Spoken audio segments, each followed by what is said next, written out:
Yo, Beth, that shit crazy. On a Saturday, it's All Even with your boy Barry Grant. You can catch me on Instagram and Twitter at All Even Podcast. You can listen to the show on Podbeam as well as Apple Podcasts, Google Podcasts, Spotify, iHeartRadio, Deezer, Stitcher. I'm all over the place, man. And trust me, go to YouTube, hit that subscribe button, like, share, and comment because the page is growing, baby. That All Even wave. Get on that wave. Lots to get into. Mr. Triple Double is in LA. I'm going to talk about that. Also, Phone a Friend is back with my man Terence. We're going to discuss a whole bunch of other stuff, including sports. And then the greatest segment on the planet, Dummy of the Week. So let's just jump right into it. You know, sometimes I need to not say things before they happen. Sometimes I may need to just keep my mouth shut a little bit. My friends have a way of speaking. You know, we have this certain dialect that we use with each other, and it's cool. But the one thing that we never sugarcoat or try to make any cool phrases for is for the word jinx. And throughout the years, my friends have said that I'm a little bit of a jinx. Sometimes when I open my mouth, certain things happen. I can tell you back when I was a Jets fan, I said that, listen, hey, the only way I would turn in my Jets card is if they draft Geno Smith. I think Geno Smith is one of the worst quarterbacks they can ever draft. He didn't have a great career at West Virginia. And I said, no, that's where I draw the line in my Jet fandom. You draft Geno Smith, I'm out. Lo and behold, they draft Geno Smith, and I had to leave. So, a couple of days ago, took to YouTube, and I said the rumors for Russell Westbrook landing on the Lakers, I don't like it. I don't think it's a great fit. I don't think you should commit that much money to the roster. Now, you would have to sign a whole bunch of vet mins and be in the same situation that the Brooklyn Nets found themselves in. And I was killing the Brooklyn Nets all year in regards to their depth. They sacrificed their depth for the big three, and it ended up not working out. So, you know, that's up on YouTube. You guys can go check that out if you want to. Obviously, it's a moot point right now. Because, lo and behold, the Lakers trade for Russell Westbrook in exchange for KCP, Kyle Kuzma, Montrezl Harrell, and the Lakers 2021 draft pick that was the number 22 overall. When I heard the news, my knees got weak. I was weak. Because how could this happen? Did I jinx my team again, just like I jinxed the Jets all those years back? And I said to myself, how's this going to work? How's this going to work? He can't shoot. His basketball IQ in regards to making the right play sometimes is just not there. What's going on here? It's a bad joke. Then I seen the report come out by LeBron James, Anthony Davis, and Russell Westbrook. They're meeting, and they discuss putting their egos aside and doing what's best for the team to be able to win. LeBron James wants to play more off the ball this season. He's going to be playing more power forward this season, high block, low block, making plays out of that position. Anthony Davis, who's been very, very reluctant to play the center position, says that he's going to play more minutes at center this year just to make the fit work, because playing with the Russell Westbrook, it's an adjustment period. You need to put a team around him that guys can be able to just spot up and shoot, because his game is just different. So I can't cheer this move and kill Brooklyn for the move that they made. I can't do it.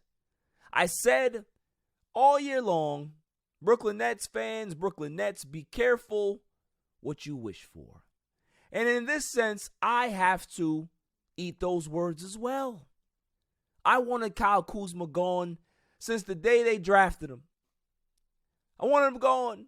The basketball IQ was low. the bad plays, the bad dressing, all of these things just wrapped into one package. And I was like, enough. I need him gone. Trading for a gym bag, trading for anything. I don't care. And lo and behold, look what happens.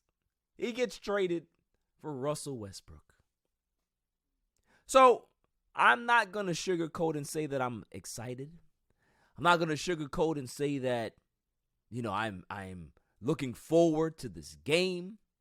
Anything like that. What I'm going to do is break down what the Lakers can be able to do to make sure that this move works. First off, you got to get yourself some guys that can be able to play defense. Russell Westbrook is definitely an upgrade from Dennis Schroeder in regards to the defensive end. So you have Russell Westbrook out there. You have Anthony Davis. Obviously, we don't know who's going to play center for right now. It is Marc Gasol. So if that stays, then he's going to be the starting center. So they need to add more depth. They need to add experience. They need to add shooting. That's what they need. So anybody on the market that is a shooter, that is willing to take the vet men, the Lakers need to be sending the team for. Basically, that's the way it is.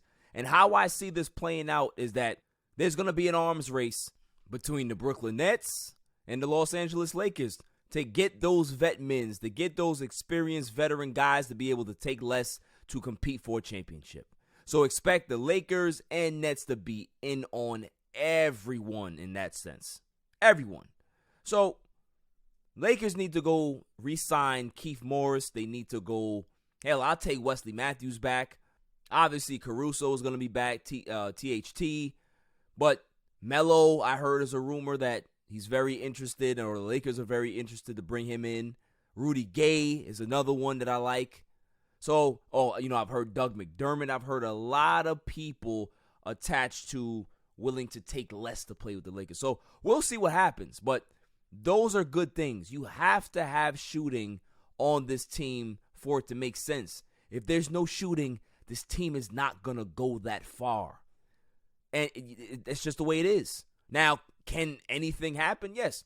The Los Angeles Lakers team, going back a season into the bubble, they weren't a great shooting team, but they hit timely shots in the playoffs. They won a championship. So the Milwaukee Bucks this year, they weren't a great three-point shooting team. They hit timely shots. They struggled in the finals and the playoffs and stuff like that, but they can hit them. So that's the thing. It's like the last two champions have showed you that there is a pathway to win a title without great outside shooting. Is that the norm? Do you want that? No, you want great outside shooting because it's important, especially for guys being double teamed, for spacing, stuff like that. So, yes, you need three-point shooting. You need guys that can be able to hit clutch, timely shots. So, if that happens, I will be more enthusiastic about this move. I was upset about it when it happened. At this point, I'm not upset. I just need to see a little more. That's all. I need to see it be justified in regards to the totality of the moves that are made in the offseason, so I can be able to say, all right, let's just go and see how this works. Because obviously, this is not going to be a one-off. I can see Russell Westbrook picking up his option after next season and still being on this team. So they're going to be in for the long haul for this. They have to make it work. They got to get guys in here that can be able to, play their roles, accept their roles, and hit timely shots because it's going to be needed. When you got a point guard that shoots 29 and 30% from three-point line, it's a concern. So that's why you need way more shooting around a guy like this. I got nothing else. I got nothing else. I'm trying to be as positive as possible, but I got nothing else until I see the moves. I got to see the moves. Coming up after the break, phone a friend with fellow podcaster Terence Tillman. On a Saturday, it's all leaving. Yo, it's your man DJ G Money from that Flip the Script podcast. You see it? We in the studio right now. Flip, shut up. Yeah.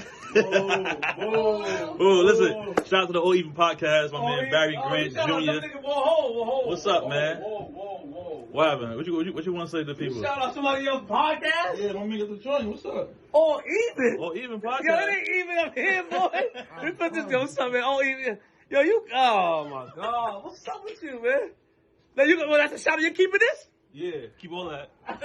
You want to jump All in the Even camera? podcast, right? Yeah, all Shout out even. to All Even podcast, right? All Even. That's your man. My man. All right, shout out to All Even podcast. You cool? 100%. He cool. Is he cool? Let me see. Is he cool? Yeah.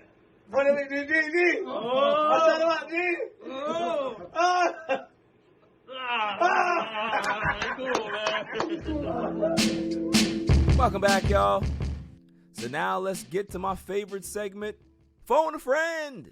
Call him up, call him up, call him up, call him up, call him up, call him up, call him up, call him up, call him up. Competing for a reason, trying to stay undefeated, yeah. Call him up, call him up, call him up, call him up, call him up, call him up, call him up, call him up, call him up. Biggest game of the season, don't lie, we're all leaving, yeah. Who we have on the show today is a very good friend of mine. He's a fellow podcaster himself, host of Conversations of the Heart with T. Till, certified life coach, empowerment speaker. Welcome to the show, my man, Terence Tillman. Yo, bro, man, thank you for having me. I appreciate you, man. Yes, sir, man. You know, Yeah. we've been friends for a long time, man. You know, you're doing your thing. You know, you got a whole bunch of different hats you wearing. You know, you got the clothing line and all that stuff. So, you know, definitely shouts to you, man. I appreciate you, man. And you doing it big too, man. So, you know, much respect to you in this podcast, man. I love it. Nah, I appreciate you, bro. I appreciate you. So, you know, I like to always start off with, you know, kind of putting all your social media stuff out there. So I give you time to kind of get through that. Yeah. So, it's on Instagram. It's at @T_Till, TILL_inspires. Twitter at @TTill inspires. Facebook at @TTill inspires. Yeah, that's pretty much where you can find me. Definitely. So, you know, let's start with the origin story for, you know, tell everybody where you're from, you know what I'm saying? Like, you know, how you grew up and all that. Well, you know, I'm from New York. The best borough is Queens. Yes, sir. Yeah, Queens, get the money, you know. Yeah. So I grew up in Queens. I went to school out there too, at St. Clair's, and, you know, went to St. John's Preparatory too. So yeah, you know, just that's pretty much where I grew up, you know what I'm saying, and went to school. Yeah, and I went to school at and NYIT as well. So yeah. Okay. So, you know, what made you get into this type of I guess you can call it field, like mental health, you know, life coach stuff. Like what inspires you to go down that path? Well, to be honest with you, man, in 2013, my mom was sick, my dad was sick. My dad was sick in the hospital with you know, cancer. And then my mom had a brain aneurysm. Wow. And so, you know, I was dealing with that, you know, they're both in the hospital doing things like that. And then I go into work and I get laid off. Right. So, like, you know, that was the trifecta. You know, it comes in threes. They always say it comes in threes, man. Yep. Yeah. So, you know, just having a lot of time, you know, just to be with my family at that point in time, you know, just taking care of them. And then just a lot of time to think, you know, like when you're unemployed and you're in the hospitals, you know, a lot of times the only thing you got to do is sit in the hospital rooms and think, right, you know, about, you know, just life and what the next steps are. Facts. And, you know, I was doing a lot of different things at the time. You know, I was in sales for 10 years in various different industries. And I would just say to myself, man, you know, like, what is it do I really want to do, like, with myself, you know? And, you know, for a long time, like, I was kind of like down, you know, just with the situation that was going on, you know, with my family, and then, you know, with this job. And, you know, I started to go to these different events when I could for encouragement. So I would go see various different motivational speakers and this and that, and just try to get some pick me up, because I went into a dark place. You know, I was drinking a lot, you know, it just wasn't a good place for me, you know. And so then I was dragging one of my best friends with me, and, you know, to these places, and she was gracious enough to come with me. And then one day, she was like, yo, I gotta stop coming to these things with you. And I was like, yo, like, what do you mean? Like, it's kind of crazy. And she was like, yo, T, she said, honestly, she was like, they ain't saying nothing that you haven't been saying for years. And she was like, honestly, she was like, if this is the road that you want to take, she goes, the next time I come to one of the things for you, it's going to be your name on the bill. And I was like, what? Like, and I was like, that was the slap in the face moment for me. That I was just like, man, I didn't even think that this is something that maybe this is something that I really want to do. You know what I'm saying? Because I was doing this type of stuff just regular, just Right. with my friends and and just with people in general, just always pouring into somebody. That's been me for years since I was a teenager. You know what I'm saying? So when she said that to me, I was just like, man, this could be a career because I'm really passionate about it. You know what I'm saying? But I was just like, me up there? Nah, no. I was like, nah, not really, because one, I was battling my own things as far as having like a really bad speech impediment. Right. So I never wanted to public speak. Yeah, of course. Like I was like, nah, bro. Like ever since I was in kindergarten, I had a public speech impediment. Excuse me. So, so for me, I was just like, nah. Like there's no way I'm gonna get up on anybody's stage and embarrass myself. Right. But then the more I started to think about what I wanted to do with my life, I said, like, that's where my passion does lie. Like that's where it lies. So how can I get to this level to where I can be on the stage and talk? And so what I did was I pretty much retrained myself on how to talk. So you did that by yourself? Yeah. Wow. Mm-hmm. Wow. Because I had to figure out, pinpoint, just when does my speech really, really act up, or when is it at its worst, right? And it was about emotions for me. My impediment was, a lot of it was geared, yes, it was, just there, but then also, when does it really get really bad? And that's when I'm excited, angry, or upset, or anxiety hits, and it just gets completely worse, right? So then I said, all right, well, I have to retrain how fast I talk as well. So, like, when you hear me talk now, that's not how I used to talk. Okay. I used to talk very differently.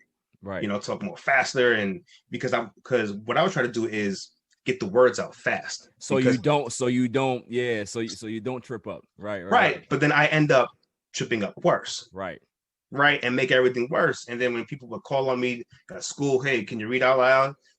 Like I would literally have like sweat beads on the back of my neck because I knew like I was gonna stutter. So then what I would try to do is memorize the whole paragraph, literally like in 2 minutes.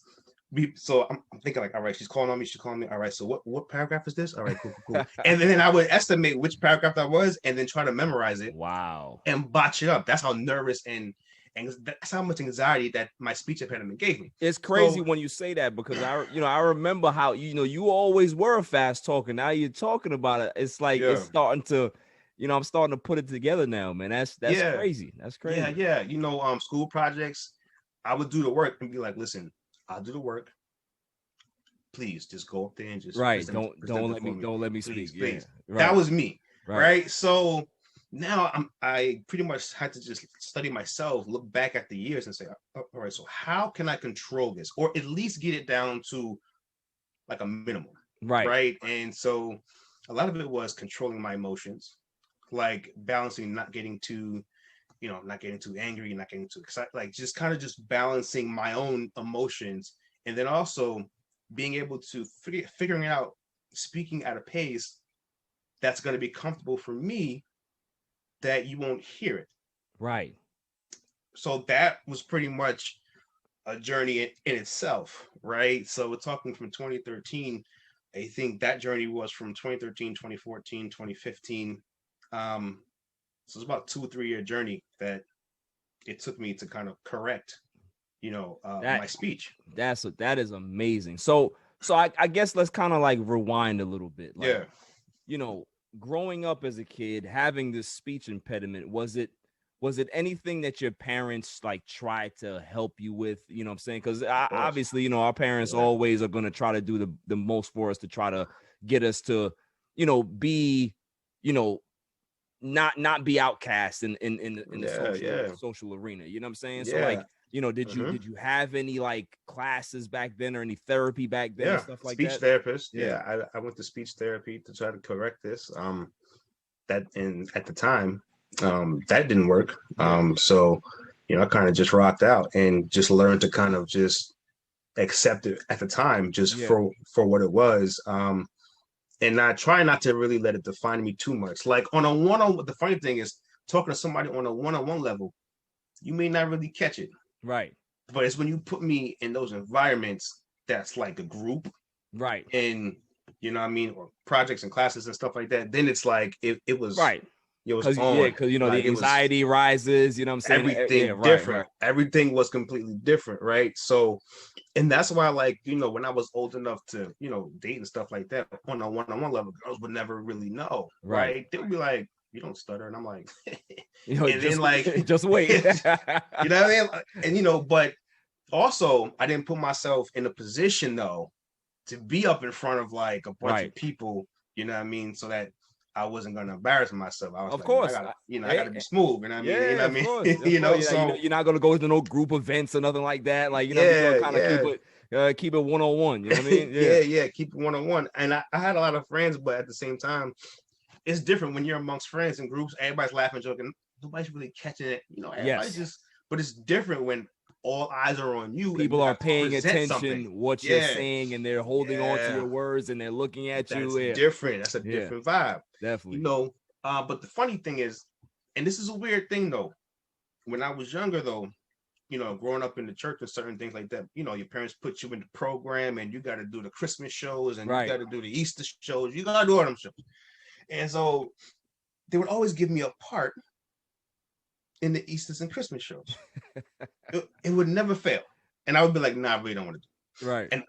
And they would be like, nah, this is your part. Read it. And so the funny thing is, and my mom would always say, she goes, this is the wildest thing. I never stuttered when I got on the stage. Wow. At church. Okay. In school. So maybe so you know what it was? It may have been like a comfort level thing. Maybe you were more comfortable in that situation. Maybe. And like a school situation is just like the unknown. It's a little bit more. It's a little bit more chaos because the thing is, like, you know what I'm saying, like in church people joke on you. People, you know, in church people are not gonna joke on you like that. You know, they're gonna be a little bit more supportive. True. But in school, you know, kids are mean, man. You know the kids are gonna get you. The girls are there. You know what I mean? You know what I'm saying? All of that stuff. So it's pressure. There's higher anxiety levels in that situation. So you're right. So the fact that you actually realized that and was able to pinpoint that, that's impressive. That's really something that a lot of people can't do by themselves. Like they need help. They need that outside intervention. They need therapy. So the fact that you were able to do that, big shouts to you, man. Big kudos for that, man. Definitely. Yeah. I mean, it's kind of crazy because people always ask me, well, how did you do that? And I'm like, well, it's weird. Like to me, it was no science. Like I just literally figured out what was best for me. Right. It's just like figuring out like what works for your body with the workout. I mean, it's not the same, but it's just like, like this is where I don't stutter. This pocket right here. Right. This pocket is where I do not stutter. So let me repeat that. The most. Right. Yeah. Right. And so now the hard part is training yourself to stay in this pocket. Right. Because then there were times where I was like back to the old, trying to mix it with the new. Back with the old, and I'm speeding talking, and then I'm like slowing it down. And so then I have to go through that process. Right. And then it's just like, then also the other hard part though is controlling your emotions though. Absolutely. That's the hardest part for everybody, man. You know, that is the hardest part, to where even like when you're really mad, like for me, I said, I have to calm down before I proceed to have this conversation. Right. Or, or to facilitate this, I have to be able to control that, or excitement, anxiety, so that's kind of where learning the pockets and sticking with the pockets and just staying in your lane and making that repetitive to where at some point you retrain yourself on how to speak. But it does take a real conscious effort to not do what you did for the last, I think at that time was 28 years or something like that. I was, I just started that journey. So I was like, I've been talking like this for 28 years and I got to retrain myself in 2 to 3 years, because I want to be able to speak on a certain level by this point. Right. And so, So then that was that. And then what I did was I put myself in a very uncomfortable situation, and I took a job in the nonprofit sector as a trainer. Okay. As a trainer to where so you're forced to speak. Exactly. Exactly. You're forced to speak in an environment that you've never been comfortable in, bro. You Exactly. like that's crazy. Like the fact that you would recognize that and you literally retrained your brain. See, like that's what you did. You retrained your brain in a couple of years, man. That's impressive. It's impressive. Yeah. And then, I voluntarily put myself in a teaching position. And it was interesting because I said to myself, well, if I'm teaching Monday through Friday at this nonprofit, that's where I can get the most practice. Absolutely. Right. For my pace, my flow. And people are going to test you because people, one, they're going to piss you off in class. Of course. I don't care what school or nonprofit. There's going to be a couple of people that's going to it is what it is, right? You got the smart alecks, you got the people who's going to talk certain things. So I said, this is going to be a place to where I know that one, you are making a difference. And, and the things I'm teaching on is going to prepare me for the things that I'm going to do on my own. Right. So I'm just kind of getting pretty much practice for the things that I want to do for the future. But it was hard. I'm not going to lie. Like, like the first couple of days of being in front of this class and you're teaching and you had to create a curriculum and you're teaching. And it's like, wow, like, and when I first went in, I was like, yo, the sweat back of my neck, bro. Like, I started to get that again, like that feeling again. And I'm like, oh, this is going to be the test. Right. Because at this point, I can't run anywhere. I'm not a student. I'm the guy now that people are pointing at and they're looking at, and I have to be the one to make this class go. Absolutely. And so that's what I did. And that really helped me out a whole lot.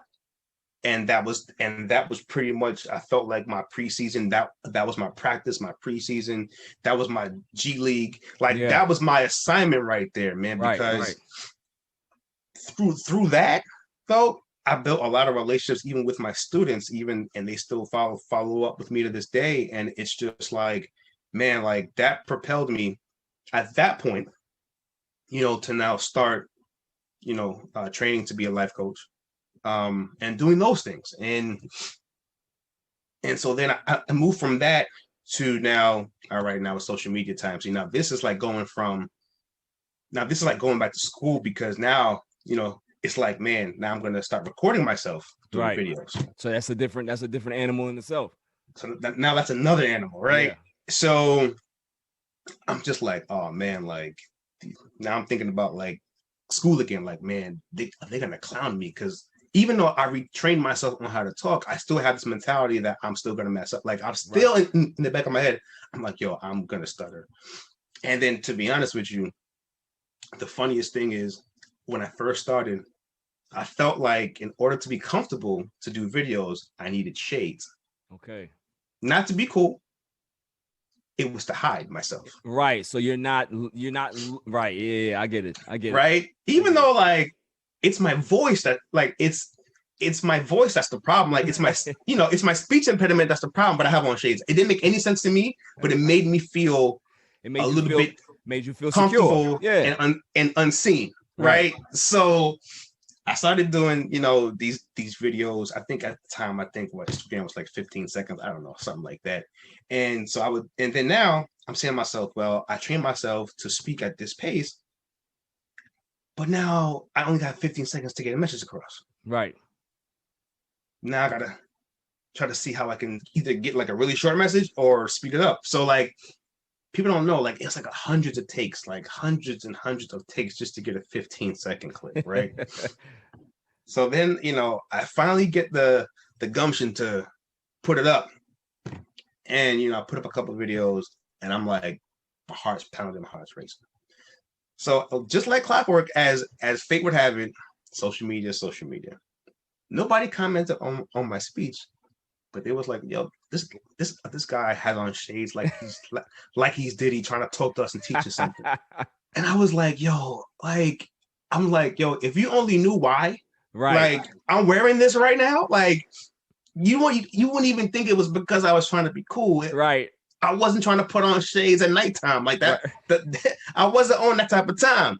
I was just literally trying not to be seen. Right. Just trying to get a message out. So then I was like, you know what though? But at the same time, people want to see your eyes. They want to see if you're genuine. They always say, yo, they gotta look you in the eye and see. You know, so I knew I had to get there. So what I did was I went from like the real dark shades to the real, you know, brown, the little brown shades, so where you can start to see a little bit of you start seeing the outline of your eye. Yeah. I was like, all right, cool. And then, you know, we went in steps. You know, I wasn't ready to just rip the Band-Aid off yet. Yeah. And then I finally got to a place where I was just like, you know what, man, whatever. If I'm gonna do it, I'm just gonna do it. Yeah, right? because you know you threw yourself into the teacher's thing. You threw yourself into the deep end. Hey, let's just throw myself into the deep end again and figure it out. Yeah, man. Yeah, dog. So you know, so that's what I did, man. I did that, and then I started doing videos, and then what I realized is people started to listen. People started to pay attention, and then that led to, you know, people saying, "Hey, I didn't know you did this. Like, hey, you know, my junior high school is having this. Do you want to come speak at it?" And I'm like, no. In my head, I was like, absolutely not. You know, but I was just like, oh, okay, I guess I'll come. Like, and I'm like, oh, like these are the moments. Right. And even though I was teaching from a job, I was like, now when somebody requests you, you know, to come and speak, now that's a different level of pressure to me. Oh, definitely. So now I'm sitting here like, oh man, you know, junior high school kids, now you're entrusting me with children. I was just like, oh man, all right. So then I started to get a lot more of those.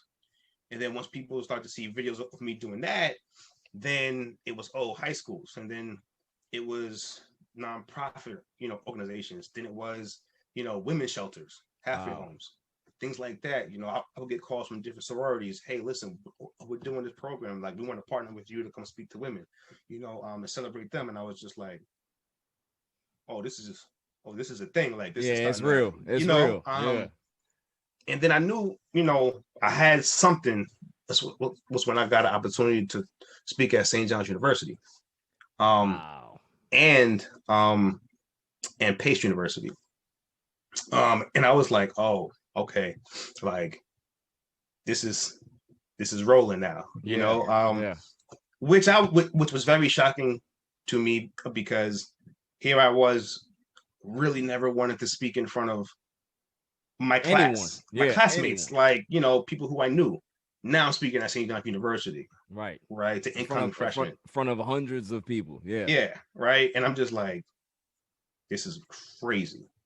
You know, so that's just kind of how you know, I got started, and I think every time I faltered with certain things, like, man, like, is this the right message to say? I always got, especially on social media, because it's like you want to see likes, you want to see the hearts, you want to see, you know, we all human. You want to feel like justified that your message is real and that your message is getting somewhere. Right.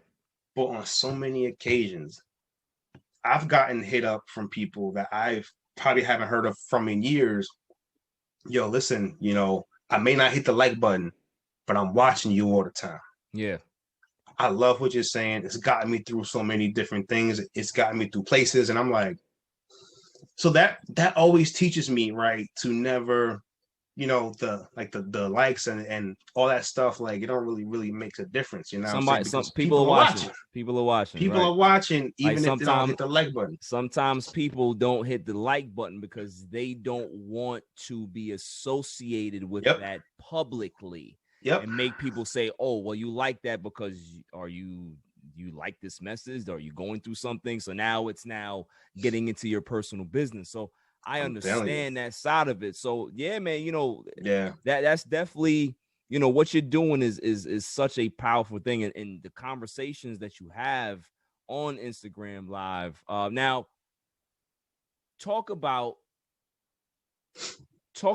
conversations of the heart. Like, what made you actually start that? Like, since you're doing all of these speaking things and it's starting to the wave is starting to come now.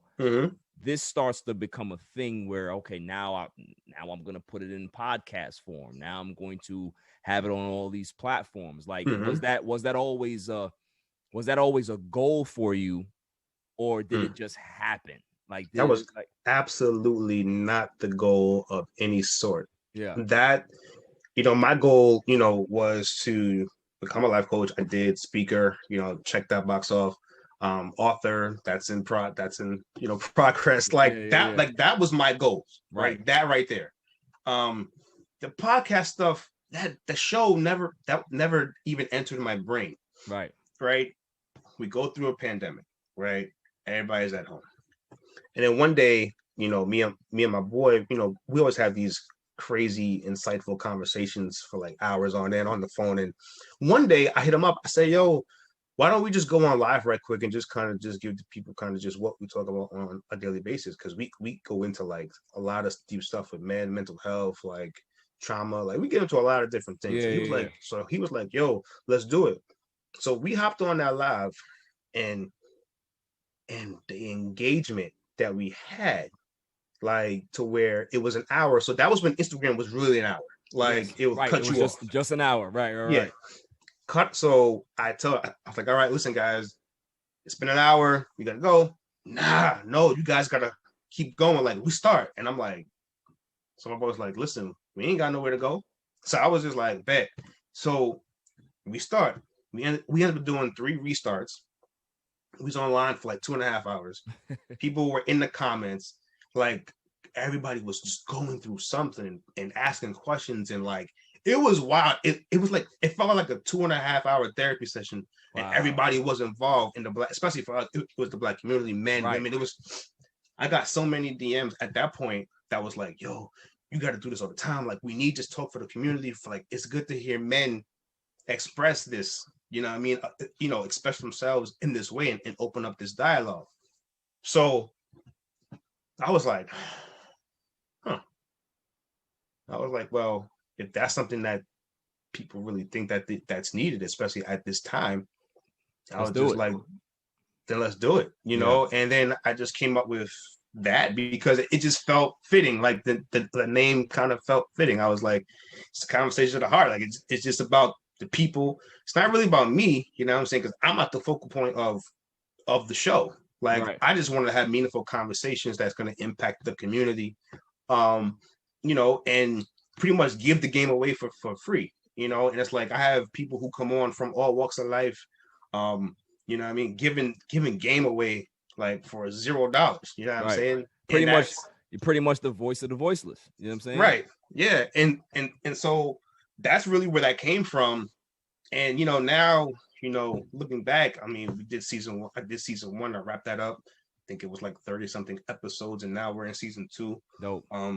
So far I got about 20 episodes in the bag for season 2. Dope. And it's been wild, shows on IG, it's on YouTube. I have it on all platforms, podcast platforms too.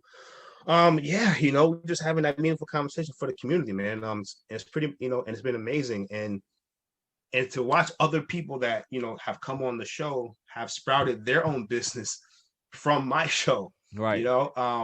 And they're like, yo, like, we want to do it. And now they've taken their expertise and now put it on their platform, created YouTube channels and putting it out there for the people.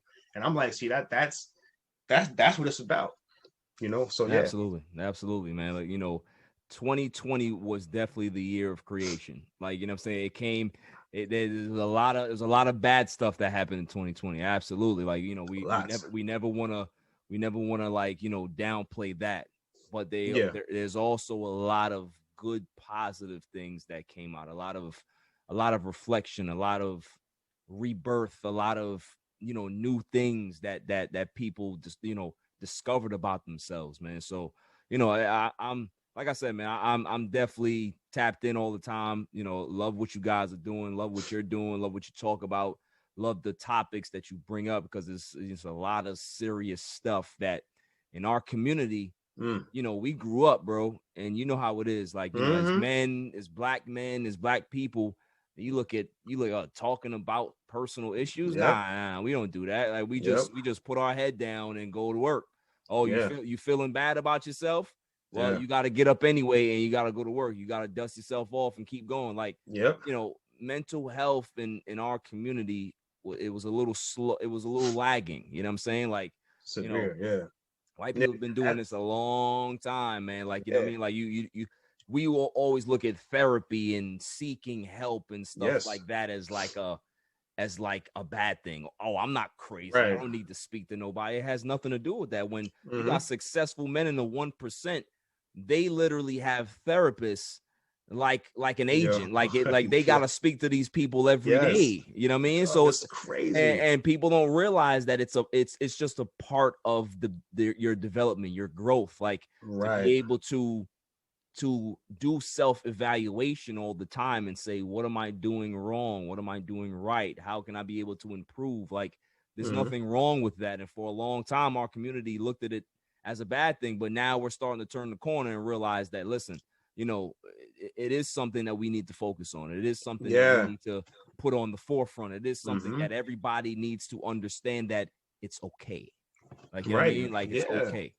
You know, life is heavy. And for a lot of us, you know, for most of us, especially in the black community, we're born into the red. Right. When it comes to mental health. Right. You know what I'm saying? Because a lot of stuff from your parents gets pushed onto you. Oh yeah. You know what I'm saying? And just the way society views us in general, right? Like, you're already born into the red. So for me, like, I have a therapist, you know, and I've been I'm not a therapist, but I'm an advocate for therapy. Yeah. And so when people hit me and say, you know, T, I've gotten therapy because of you. Like, I learned that because of you. And I'm like, that's all that matters to me. Like, as far as just you getting the help, like, get the help. You know what I'm saying? Because in the suicide rates are crazy, especially amongst men. Right. You know what I mean? So to me, it's just like, get the help. And if there's something if I could tell you or show you to be a bridge for you to get the help, then that's really all it's about.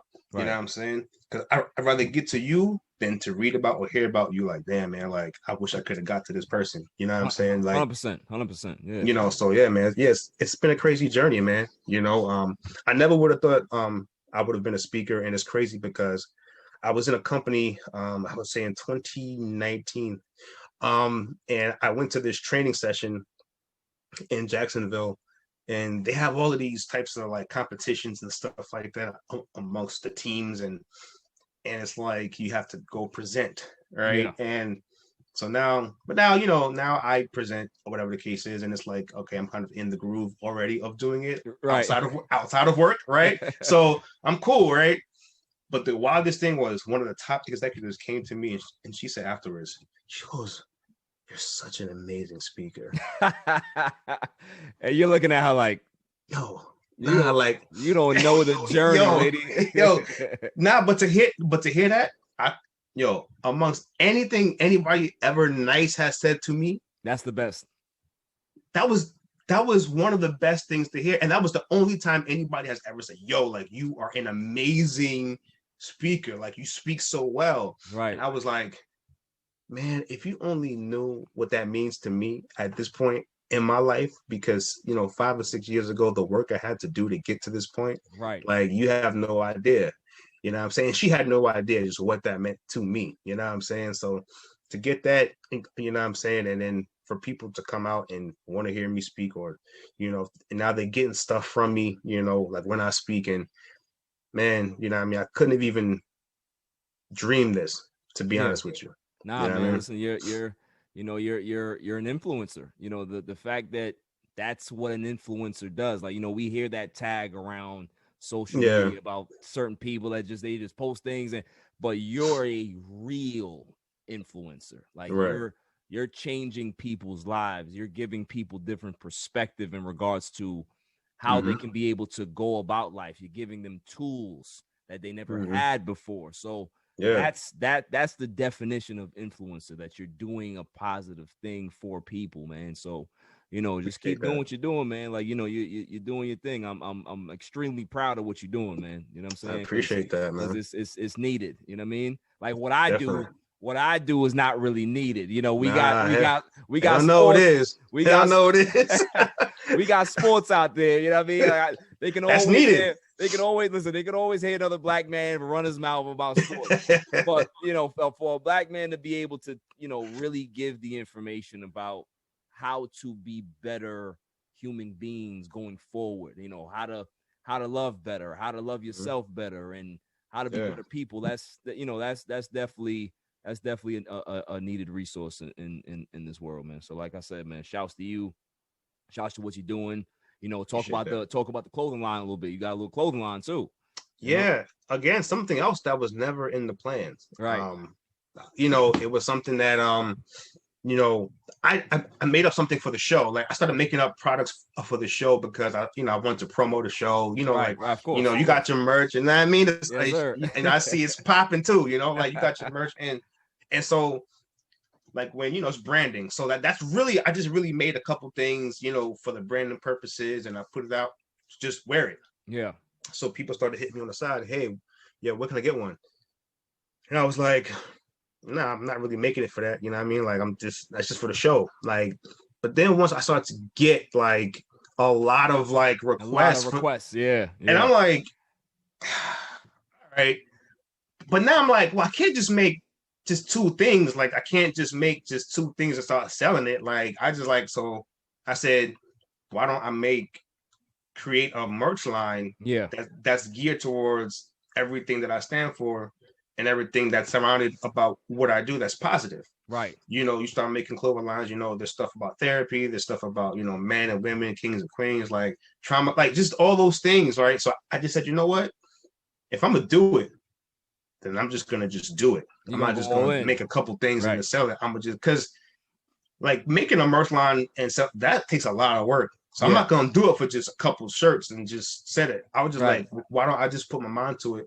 Think about the things that I really want to say or put on, you know, a shirt, a sweatshirts, hoodies and stuff, or the apparel, like, and think about it and then sell it, you know, and then put it out there. So, I mean, that's just what I did. So, you know, I made that a goal in 2020. But I wasn't ready in 2020. I was going through a lot of different things in 2020. Of course. And then now fast forward, I said 2021, I could launch that.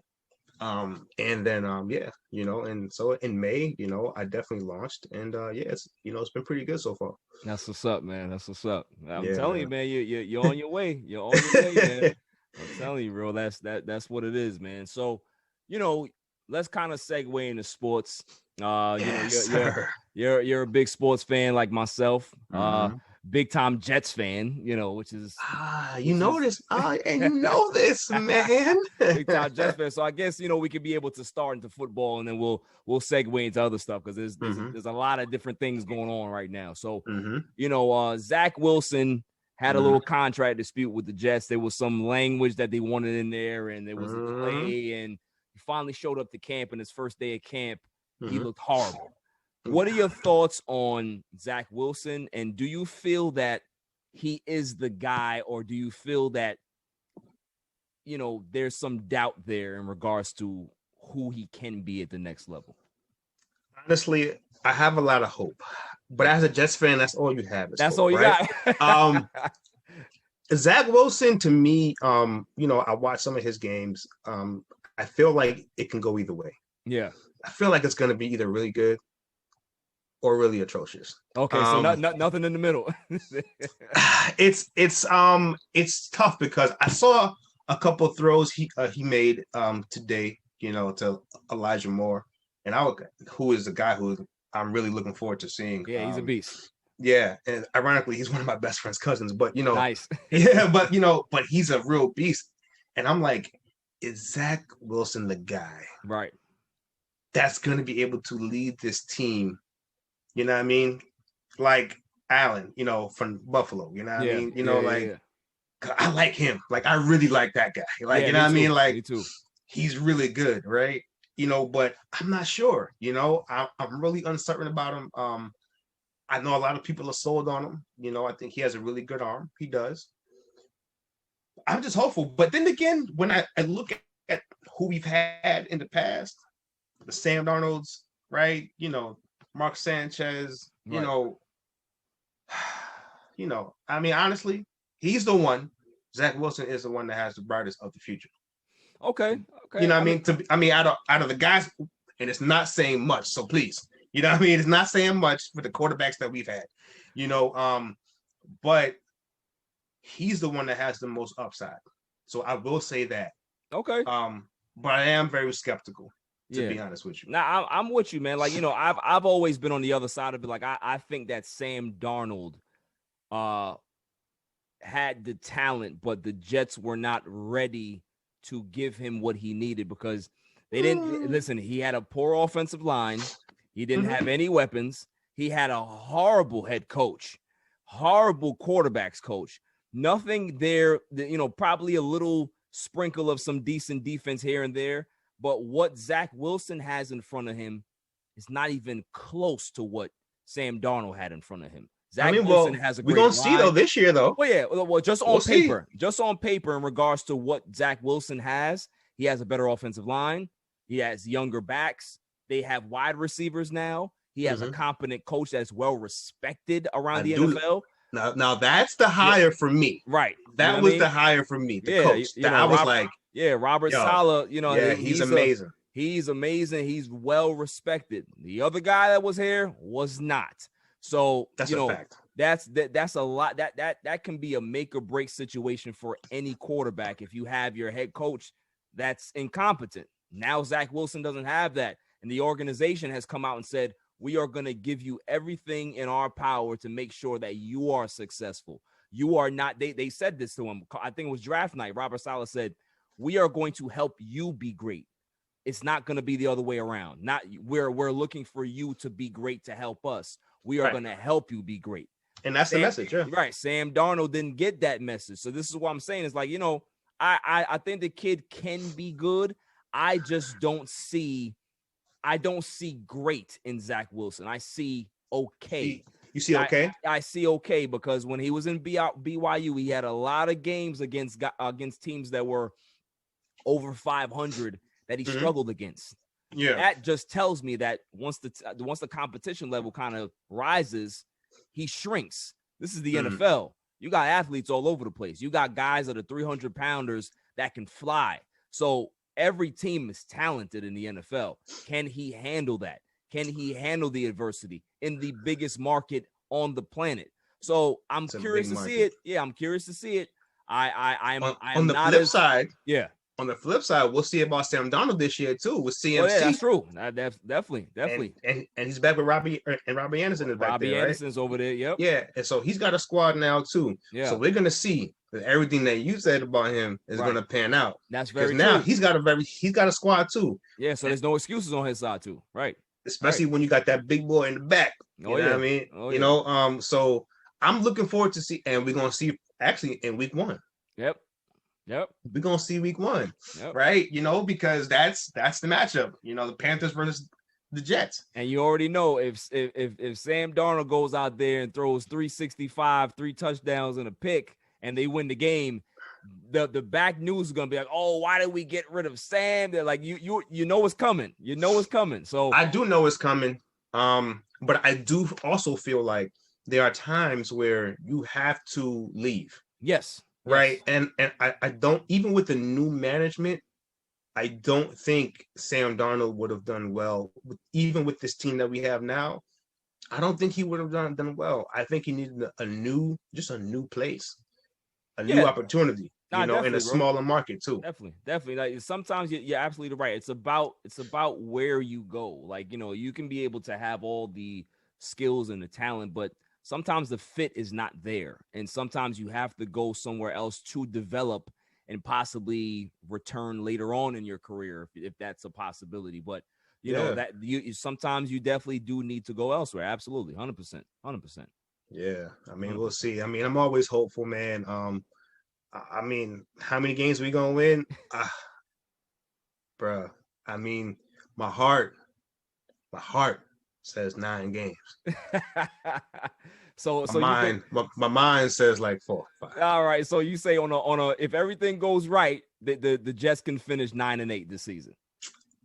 if everything goes right, I think a 9-8. You know, Okay. but that's my heart though. Like that's the optimism. That's the Jets fan in me. Like Yeah, you know, yeah. I'm not gonna jump out the window and say 10, 11 games. Like I'm Right. not crazy. You know, I'm not one of them guys.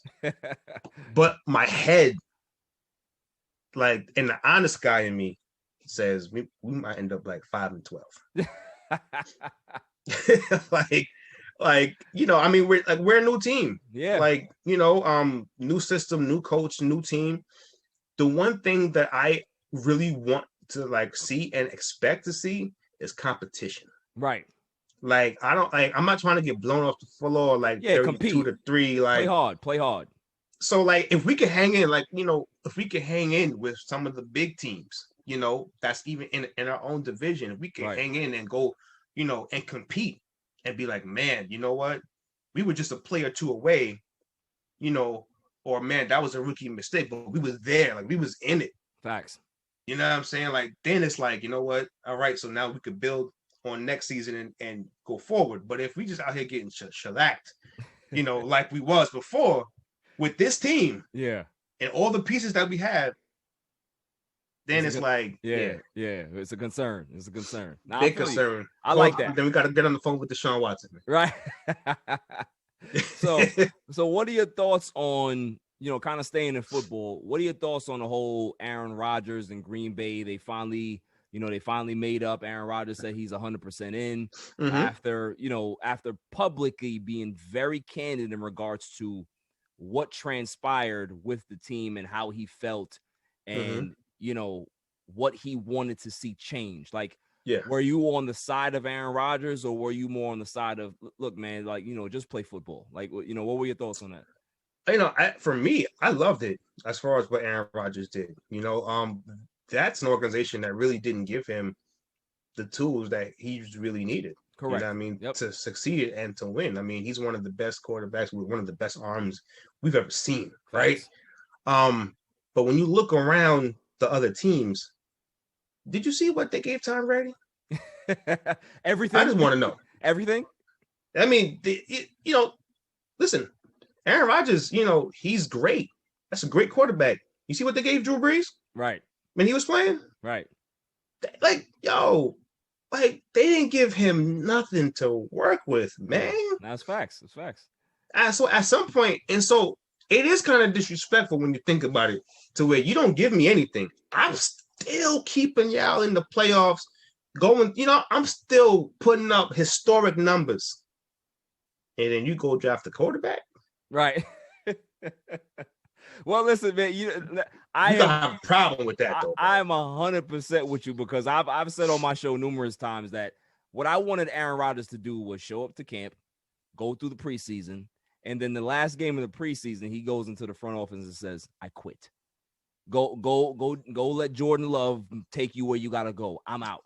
Because at the end of the day, like he said, it was never about the kid. You know, he's not gonna treat Jordan Love like how Brett Favre treated him. You know what I'm saying? Because you know, and shouts to Brett Favre too. It's not the fact that he did it purposely, but this is a kid that was brought in to replace you. So of course you still want to play at a high level. You're gonna have some natural animosity towards this young man. Especially if you're playing at an MVP level. Exactly. It's all about competition. It's just like going back in the day, Steve Young was brought in when Joe Montana was still there. They weren't best friends. Everybody knows the story. They respected each other, but they didn't like each other because they played the same position. So that's what it was all about. But, you know, you got this organization that when you think about it, it's not natural to go from a Hall of Famer to another Hall of Famer. You normally have to go through a bad period to find that great player to be able to start your, you know, that new regime. They went from Hall of Famer to a guy that just stepped in and just destroyed everything right away. So they lucked out. But when you think about it, in a 30-year span, they have 3 Super Bowl appearances and they have 2 Super Bowls with 2 Hall of Fame bookend quarterbacks. That is an embarrassment. They should have more appearances. They should have more Super Bowl rings, but they don't have that because they've been cheap. They were cheap with Brett Favre. They're cheap with Aaron Rodgers. The last time that they actually won the Super Bowl was when they spent money in 2010. That's when they won the Super Bowl. Mm-hmm. So this is the thing what Aaron Rodgers was saying. It's like, yo, if I'm this great quarterback, treat me like Tom Brady. Let me have some insight. Let me recruit. Let me be able to bring guys in here. Yes. I'm not saying that you gotta approve every particular thing that I bring to you, but let's have a conversation. All right, let's sit down and let's be in the war room together. Let's see what works and what doesn't work. But for you to not even acknowledge what I bring to the table other than throwing this football, y'all got me messed up. Y'all got me messed up. But and to be fair to Tom Brady, he just got this squad in his 20th year, right? Like he just got this squad. But think about it. He went there, right? He left New England because he wasn't allowed to get that. Right. But he earned it. But he also won 6 championships with New England. 6 championships, 9 appearances. And he won when he took some questionable pieces to the Super Bowl, especially on the offensive side. Like he made certain wide receivers household names. Well, think about it. Think about this. Like his New England career is etched in stone. It's Hall of Fame. But the difference between Brady and Rodgers is that Rodgers didn't have a Bill Belichick. Rodgers had Mike McCarthy that, in all intents and purposes, I love Mike McCarthy because I'm a Dallas Cowboys fan. He's not the best head coach. Oh, you're a Cowboys fan? Yeah, I'm a Cowboys fan. He's not the best head coach. So it's like when you got one of the greatest quarterbacks to ever play, and then you have literally one of the greatest coaches to ever play, that is the combination that will make you win. System, ability. Like the system. What they had in New England was a system that worked. You can be able to plug and play guys, and it will work.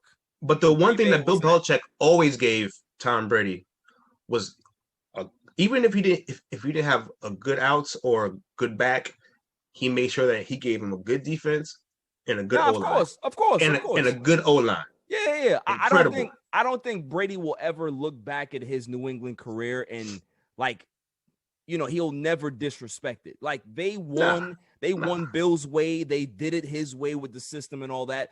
But Brady was basically saying once he went to Tampa Bay is that you can win this way as well. There's not a perfect system out there that you're going to be guaranteed to win that way.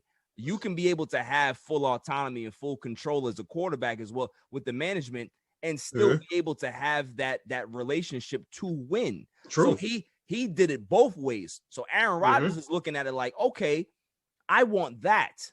Like I'm great enough. I've earned the respect to get that. That's what I want. You know what I'm saying? And shouts to him. Like I said it too. Like, then this goes around the NFL. This is like a message to the NFL. Not everybody gets this type of pass. You got to be Tom Brady. You got to be Aaron Rodgers. You got to be Pat Mahomes. You got to be Russell Wilson. Not everybody deserves this type of full autonomy in their organization because you have to earn it. You know what I'm saying? So that's what Aaron Rodgers is basically telling Green Bay. Like, listen, I've earned this position that I have. Like, respect it. And like you said, I will be perfectly fine with moving on. But just tell me. Don't have me as a lame duck quarterback when you plan to replace me with the kid. If you want to keep me here, I want to stay here. But if you don't want me, don't have me in limbo. Just ship me off and go with the kid. So I respect that. You know what I'm saying? Because that's the way it's supposed to be. If you want to go with Jordan Love, do it now. Don't have me waiting around. If you want to commit to me, commit to me. And if the kid wants to stay around a couple of seasons or 4 or 5 and wait, that's up to him. If you want to trade him and give him a better situation, that's up to y'all. But if you're going to commit to me 100% like I've always done since I've been here. You feel me? I love that. And honestly, to me, if you're going to run an organization, right, at least provide your quarterback with a solid defense, O-line. Give him some pieces. If that's what you want to do, then and at least one more wide receiver. Exactly.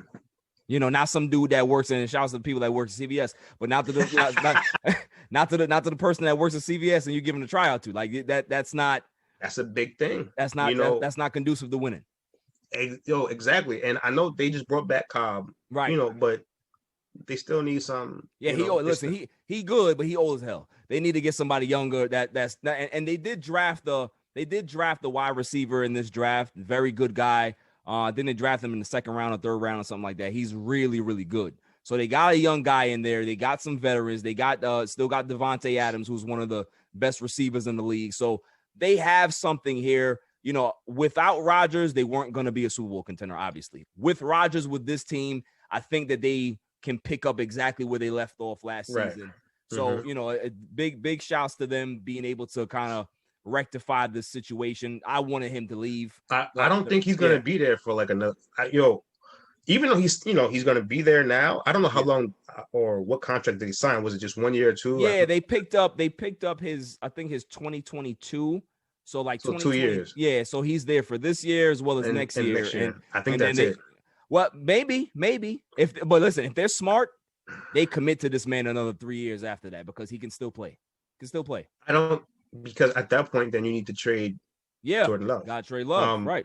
But I just feel like I don't think he's going to end his career in Green Bay. I feel like after the 2 years is up, I think that they're going to move on to Love, especially if they don't win a championship. It's possible. It's definitely possible. I can see that happening. If they go to the Super Bowl this year, then you know what? Then I think those talks might start to happen. If they get close this year and next year, they make it to a Super Bowl or whatever, then I could see it. But if they don't sniff the Super Bowl these next 2 years, then it's like at that point, you're great, but we got to start young. Right. Now, at some point, the organization has to make a decision to kind of reset. You know what I mean? So we'll see. We'll see if that's where they go. 2022. Now, segueing into you had made a comment about Deshaun Watson. Deshaun Watson. Great young quarterback, but he's going through some things right now, and a lot of things. Yeah. So it's like if you're a team, Terrence, do you even try an attempt to trade for a guy that you don't know his future? You don't know if he's going to be available or not. Like, that is a tough situation for any organization to be in. So if you're the Jets, Zach Wilson completely implodes this first year and they say, you know what, we've had enough. Like, is that something that you, but think about it. What year are you trading him for? Because if you trade for him now, there's a guarantee. There's almost a high possibility that he doesn't play this season, right? Mm-hmm. There's a high possibility that he may be suspended for half of the next season. So you're making a trade for possibly 2 years out. So it's tough. If Zach Wilson implodes, 1 year's gone already. Right. All right. So you're willing to wait another year? The Jets been waiting for like the last, if I gotta wait 2 years to get this guy, I mean, hey, I've been waiting a long time. Right. Like, I'm 36. I've been waiting a long time, and people before me have been waiting. Right. So, I mean, if I carry by the time we get Deshaun Watson, I might be like 39. I might 38. So you can wait. You can wait. Wait, and maybe when I hit the 40s, we'll be making deep runs in the playoffs. That's what I'm trying to say. You know what I'm saying? Listen, I ain't gonna lie to you. If there's one thing I'm gonna take away from this conversation, is your optimism as a Jets fan is out the roof. It's out the roof. I'm just saying, man. Deshaun Watson is he's the real deal. As far as talent wise, and now, I mean, if all of these things turn out to be what it is, then that's gonna be, his career could be over. Yeah, but and that's the thing, man. I always say that I don't lean one way or the other because I got to get the facts out. Got to know what the facts are. Make sure you go through the right processes and see this thing through. But it's tough, man. This is. As soon as lot going on with that. As soon as he reported to camp, there was like 10 other new cases that came up. So it's like that's a lot, and honestly, even just for the publicity, teams have to consider, obviously, like, yo, man, like it's just gonna come up every press conference, right? So that is tough, I said, yeah, with the Jets, but the Jets, we just, we desperate out here, in the streets. You know what I mean? For anything, I was rooting for Tebow, bro. I was hoping Tebow was going to be the answer back when we got him, bro. I was hoping, and we gave him a raw deal, but I was hoping we gonna have a little bit of that Tebow magic, What you mean? What you mean the Jets gave him a raw? He's not a quarterback. He's not a quarterback. No, who do we have, bro? You had Mark Sanchez that you didn't give anything to. Don't you do that. We gave him it was because of our defense of why we made deep runs in the playoff. Our defense was one of the defense. Now I'm gonna have to get you. We had one of the best defenses when we went to the AFC Championship games. That was the first year. Yeah. That was first year. The second year, see, this is how people always want to disrespect my man Mark Sanchez. And I gotta tell a story now. Fumble himself. I gotta tell a story now. I was a Jets fan a long time ago. I was a Jets fan, and you know what happened where I turned my Jets card in? The drafting of Geno Smith is when I had enough. That's when I had enough. Because listen to Mark Sanchez's career. He gets drafted by the Jets, and he has a new wide receiver core every year. He had a new coordinator basically every year. Mm-hmm. The team was not stable enough for a young quarterback that did not have the necessary snaps in college to have the experience needed in that type of situation. Remember, Mark Sanchez played 1 year at USC, had a great year at USC and got drafted and was the 5th pick by the Jets. They instantly have success. They go to the AFC Championship game and lose. The next season, they go back to the AFC title game and lose. But let's talk about that second year. Mark Sanchez had 7 comeback victories. Do you remember that? 7 comeback victories. So this is what I'm saying. This is a guy and our defense had a lot to do with that. No, the defense was good. But what I'm saying is that he led 7 comeback drives in that season to get you guys to 11-5. That's why I'm saying is that Mark Sanchez wasn't a bad quarterback. What happened was the team around him eroded, and so did his skill set. Think about it as a young player, right? You're the quarterback. You're the guy. You're the high draft pick. They bring in Tim Tebow in the circus to you. How are you going to be able to even have confidence to say, do they really believe in what I do if they're going to bring this guy in?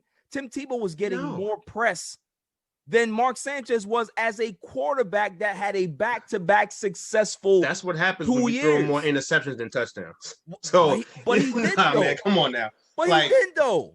I'm telling you, see, we're gonna have to go back and look at the numbers, man. We're gonna have to go back and look at the numbers because I'm not gonna stand for this Mark Sanchez. We're not gonna act like Mark Sanchez was the second coming to Peyton Manning. Like we are not gonna do this out here, bro. I'm not gonna say that, but what I'm gonna say is that you can attest to the weapons eroded year after year for the Jets. Can you at least agree to that? Yes.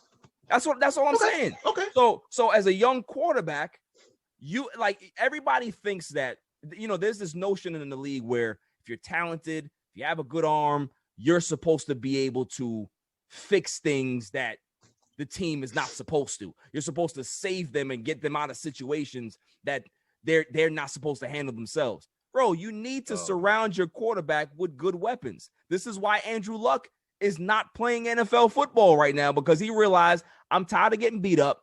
I'm tired of y'all not having an offensive line around me. I'm out. Yo, there's never been a season. I'm looking at his stats right now. Right. There's never been a season that he played a full season, first of all, that he didn't have double-digit interceptions. I agree with you. His first year, 12 touchdowns, 20 interceptions. Right. Second, right. 17 touchdowns. That's not even a lot of touchdowns. 17 touchdowns, 13 interceptions. But they were he had a pretty decent season. They were a running football team, though, so you got to put that in there. Got to put that in there. Isn't if I'm not mistaken, isn't Baltimore a running? Yes. Oh, okay. And Lamar Jackson don't pass. He damn sure had more than 17 touchdowns his MVP season. Correct, but he only threw for like 2,800 yards. They don't throw the ball. How many touchdowns he had? They don't throw the ball. How many touchdowns, 10 interceptions did he have? They don't throw the ball. I'm trying to say. I mean, he had his best season with the Jets was 2011. Right. And he had 26 touchdowns to 18 interceptions. Yeah. He still almost had 20 interceptions. That's all right. Oh, no, that's not okay. 2012, 13 touchdowns, 18 interceptions. Sir. That's when it eroded. That's when it eroded. Sir, they had no players. They had no players. Mark Sanchez, the numbers speak for themselves, sir. Sir, the numbers speak for themselves. You know, I wish him the best. You know, I wish him the absolute best in life. You know what I'm saying? But we should have started Tim Tebow when he came on board. Tim Tebow. We should have started him. Why? It ain't like we had Peyton Manning. It ain't like we had Tom Brady. Tim Tebow can't throw the football. He might could throw it better than him. Come on, Mark Sanchez. Boy, they're just throwing shade about man Mark Sanchez. Boy, What I'm saying is, it doesn't hurt to see what Tim Tebow could have done. At that point, it doesn't hurt. Yes, it does. Yes, it does not hurt. Yes, it does. It doesn't hurt. Because not for Mark Sanchez. He never proved that he could throw the football. Never proved he could throw the football. You ever seen Tim Tebow throw? Tim Tebow reminded me of, like, you know, when your little cousin or your little child is throwing something and they take mad long to kind of get the ball out of their hands and the ball kind of goes left or right. There's no direction. That's Tim Tebow. That's how he threw the football. I didn't want to see that as a Jets fan. I don't want to see it now. I want to see it now. No. Here's the thing about being a real Jets fan. All you care about is what? Is the W's. I don't care how you do it. Get me the dub. But you wasn't going to get no W's with Tim Tebow. How do I know that? We'll never know, obviously, now, right? You know what I'm saying? But it wasn't like we had this great Hall of Fame quarterback that's throwing 30 touchdowns, right? To where we got to go, absolutely not. All I'm saying is this. What do you mean? Come on, man. All I'm saying is this, T, is that the decision to not play Tim Tebow at quarterback did not bite the Jets in the butt, because you know what? Nobody else played Tim Tebow at quarterback either. But he went to the Patriots after that, I think, right? He went to the Patriots and he got cut. And you're absolutely but now he went to the Eagles and got cut. But this is where I feel that's warranted. If I go to the Patriots, right, and the quarterback is Tom Brady, I'm getting cut. Yeah, but you can't. If I go to the Jets and my quarterback is Mark Sanchez, I need to get it. I need to be able to at least compete for the starting job. But how come you're not even good enough to hold the clipboard? They basically told him he wasn't even good enough to hold the clipboard. We need you out. We didn't have, but our coaching at that time was very questionable. Yeah, shouts to Rex Ryan. Rex Ryan was a good coach. I like Rex Ryan, like when he first came, but I think after a while it was just but you make my point. Is what I'm saying is that the everything about the Jets regime just eroded as the years went on. First 2 years they were on a high, and then everything, including the quarterback, talking too much. Rex Ryan, hit that talking kind of, that bravado was enough. You know what I mean? So everything went. The defense went. The offense went. The offensive line went. Mark Sanchez had the butt fumble. Everything just went bad. Everything went bad of the end. And that's why for me, I would have loved to just see what Tim Tebow could have done. Tim Tebow would have. That's all I'm saying. Give him a shot. Tim Tebow would have brought his beliefs, and he would have been in the dumpster just like the Jets. He'd have been in the dumpster. We'll never know. We'll never know, sir. I know. Okay. No, we'll never know. What ifs? We'll never know. I know. All right. I know Tim Tebow. I know who he is. He's just like Paul George. I know him. Did you just say that? Yeah. I know. He's just like Paul George? Oh, yeah. Paul George. I don't call Paul George. I call him Waldo George for a reason. There's a reason why he has that name. There's a reason why he has that name. Sir. Okay? That's not an equivalent, though, bro. As much as, I respect Tim Tebow. That's a wild shot. Paul George and Tim Tebow is very much different, bro. I'm saying, no, I'm not comparing the two. I'm saying that I know them to be what they are. That's what I'm. That's the comparison that I'm making. I will never call Paul George Tim Tebow. Even Paul George has more skill than Tim Tebow. Yes, so I'll agree with that. Yes, that's why I got to clear up. I'm just saying that I know both of them. I know exactly what they give me. Can't nobody fool me and tell me otherwise. That's all. So we could have. Look, Ryan Fitzpatrick. He gave us. You know what's funny about that? Fitzpatrick was good. Yo, he really balled out for us. I ain't even gonna lie to you.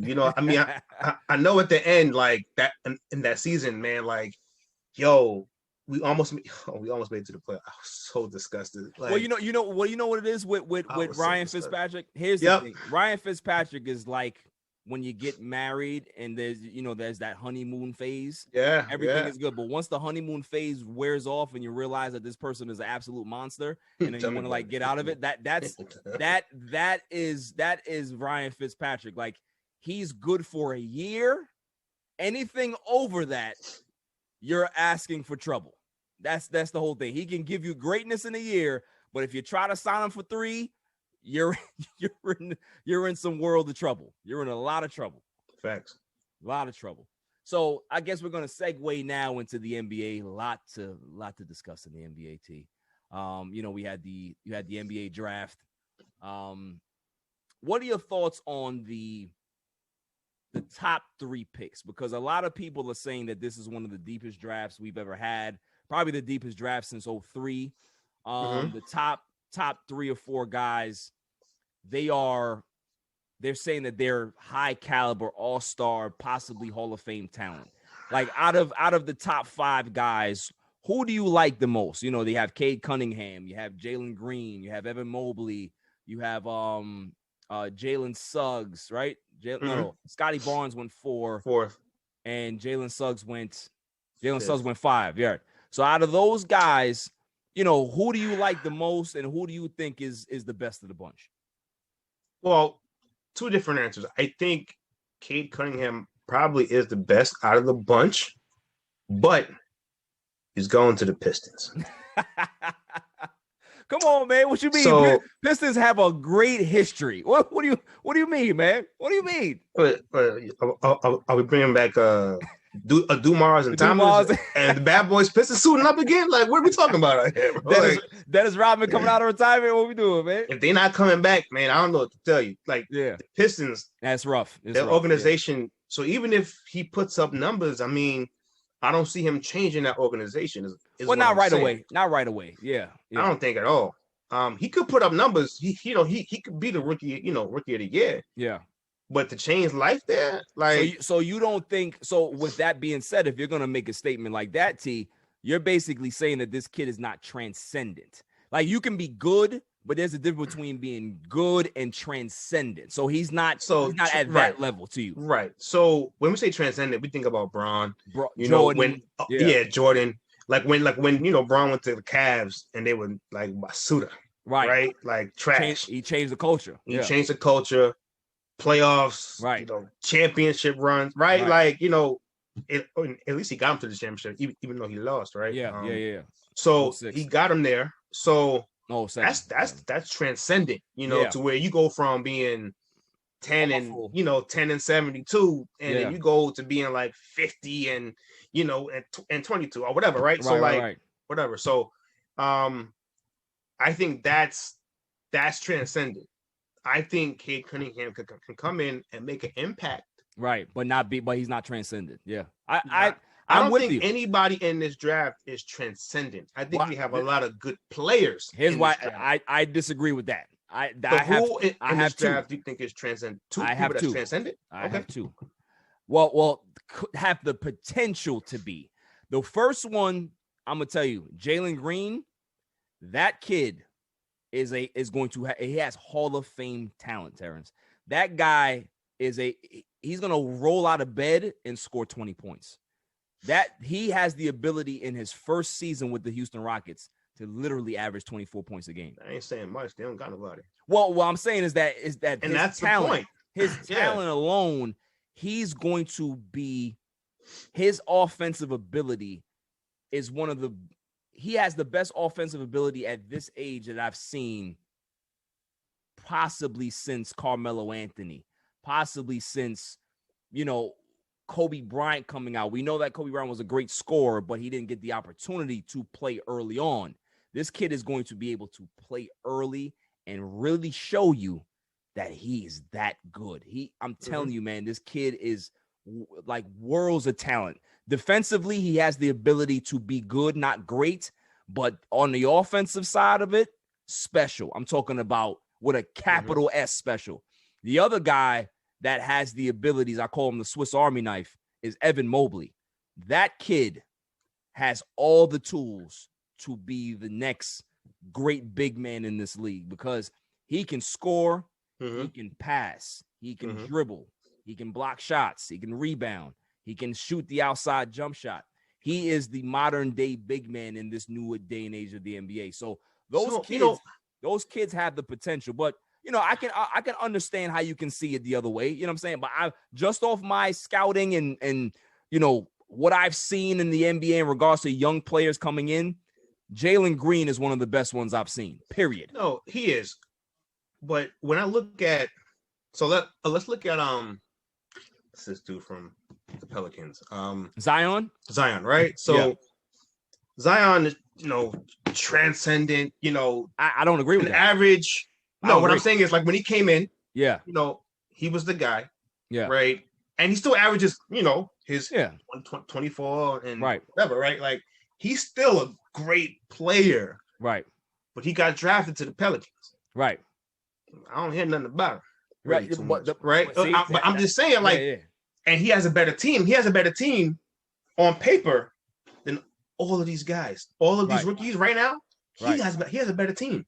No, and I'm saying, like, the market is gonna dictate kind of your transcendent level, right? So unless you're taking these teams, the Rockets, the Cavs, the Pistons, unless you go in day one and make these teams playoff contenders, you're gonna be an afterthought.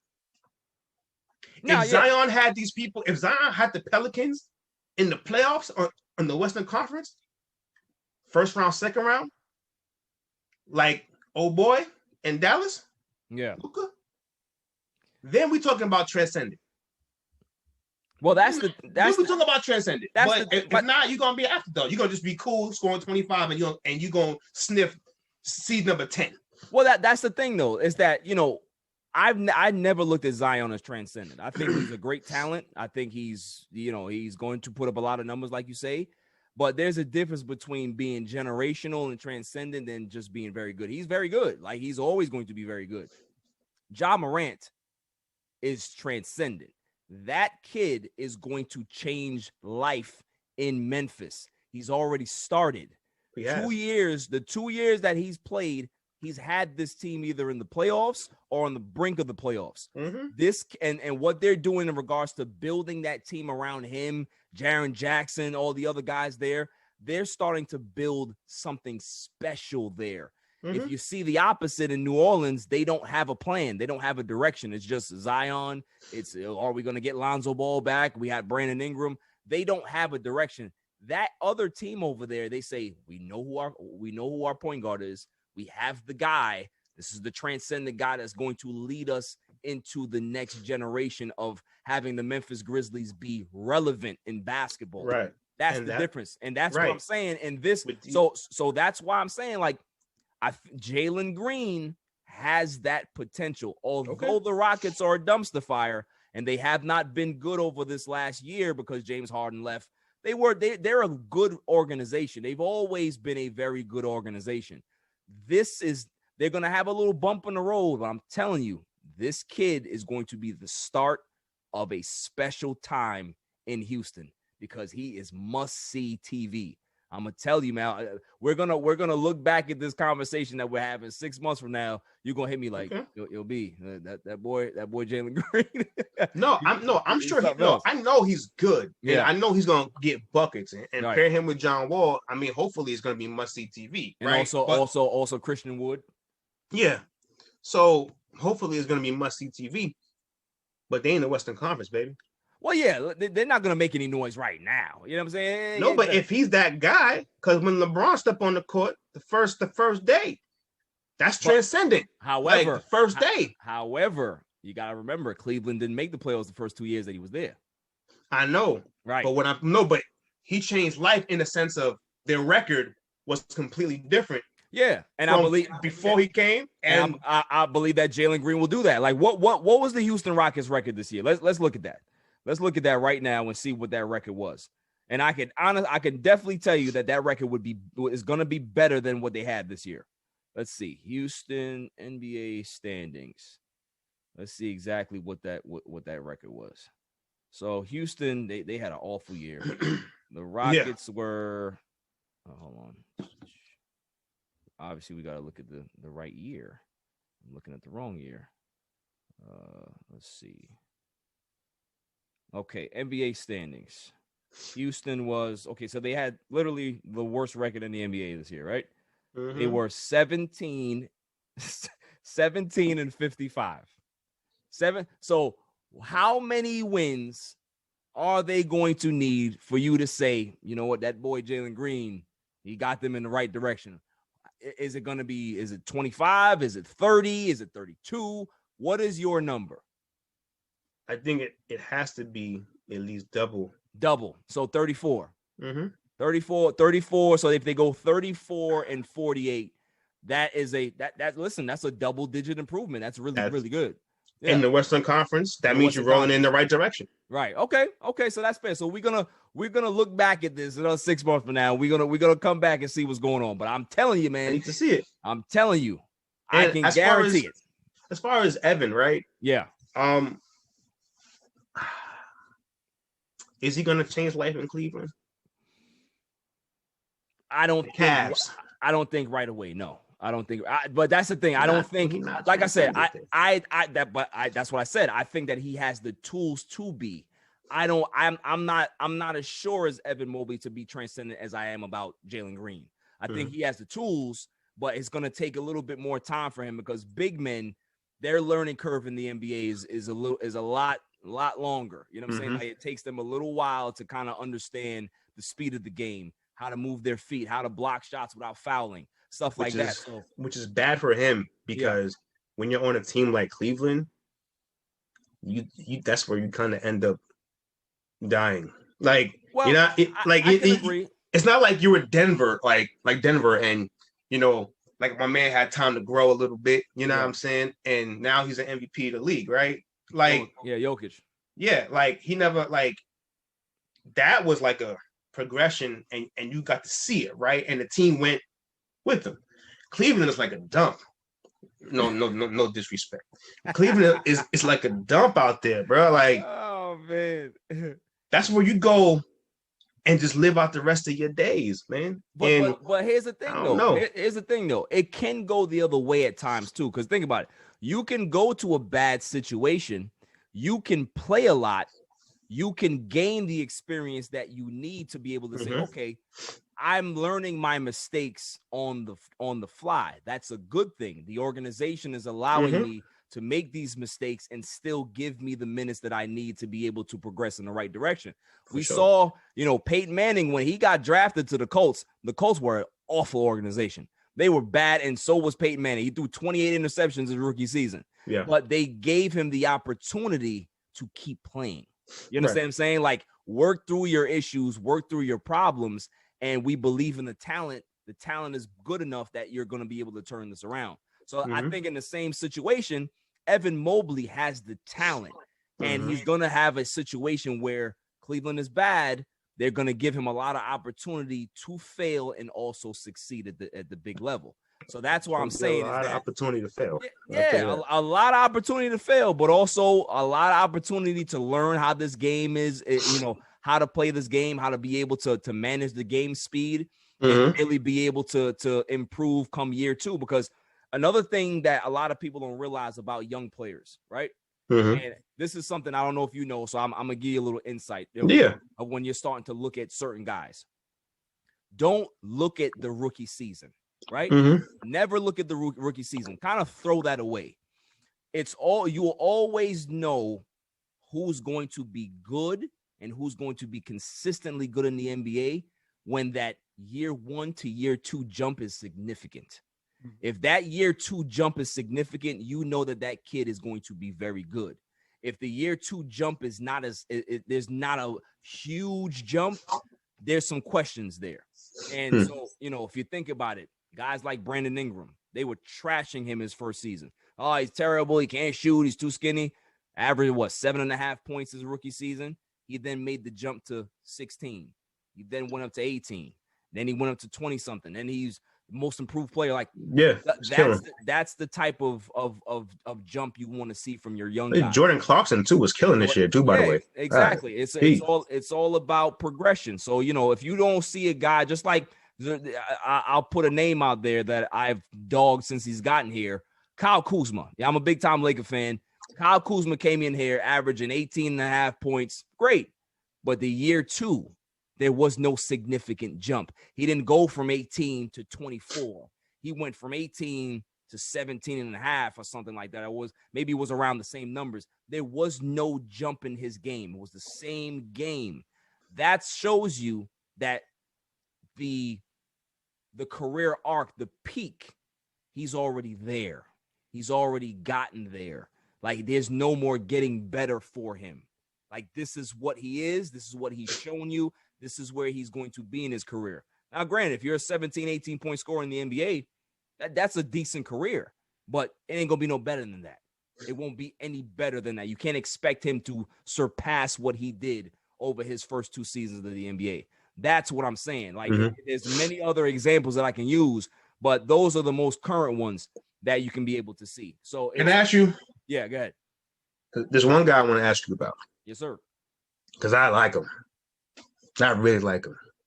Who's that? And he plays. He's a ball brother. Okay, is it Lonzo or is it LaMelo? LaMelo. Okay.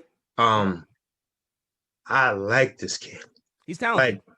Like, when I look at, his intangibles, and I know he just getting started and he got injured or whatever the case was, but the fact that he won Rookie of the Year still, after being injured, and coming back, and the other dude didn't win. I forgot his name already. Anthony Edwards.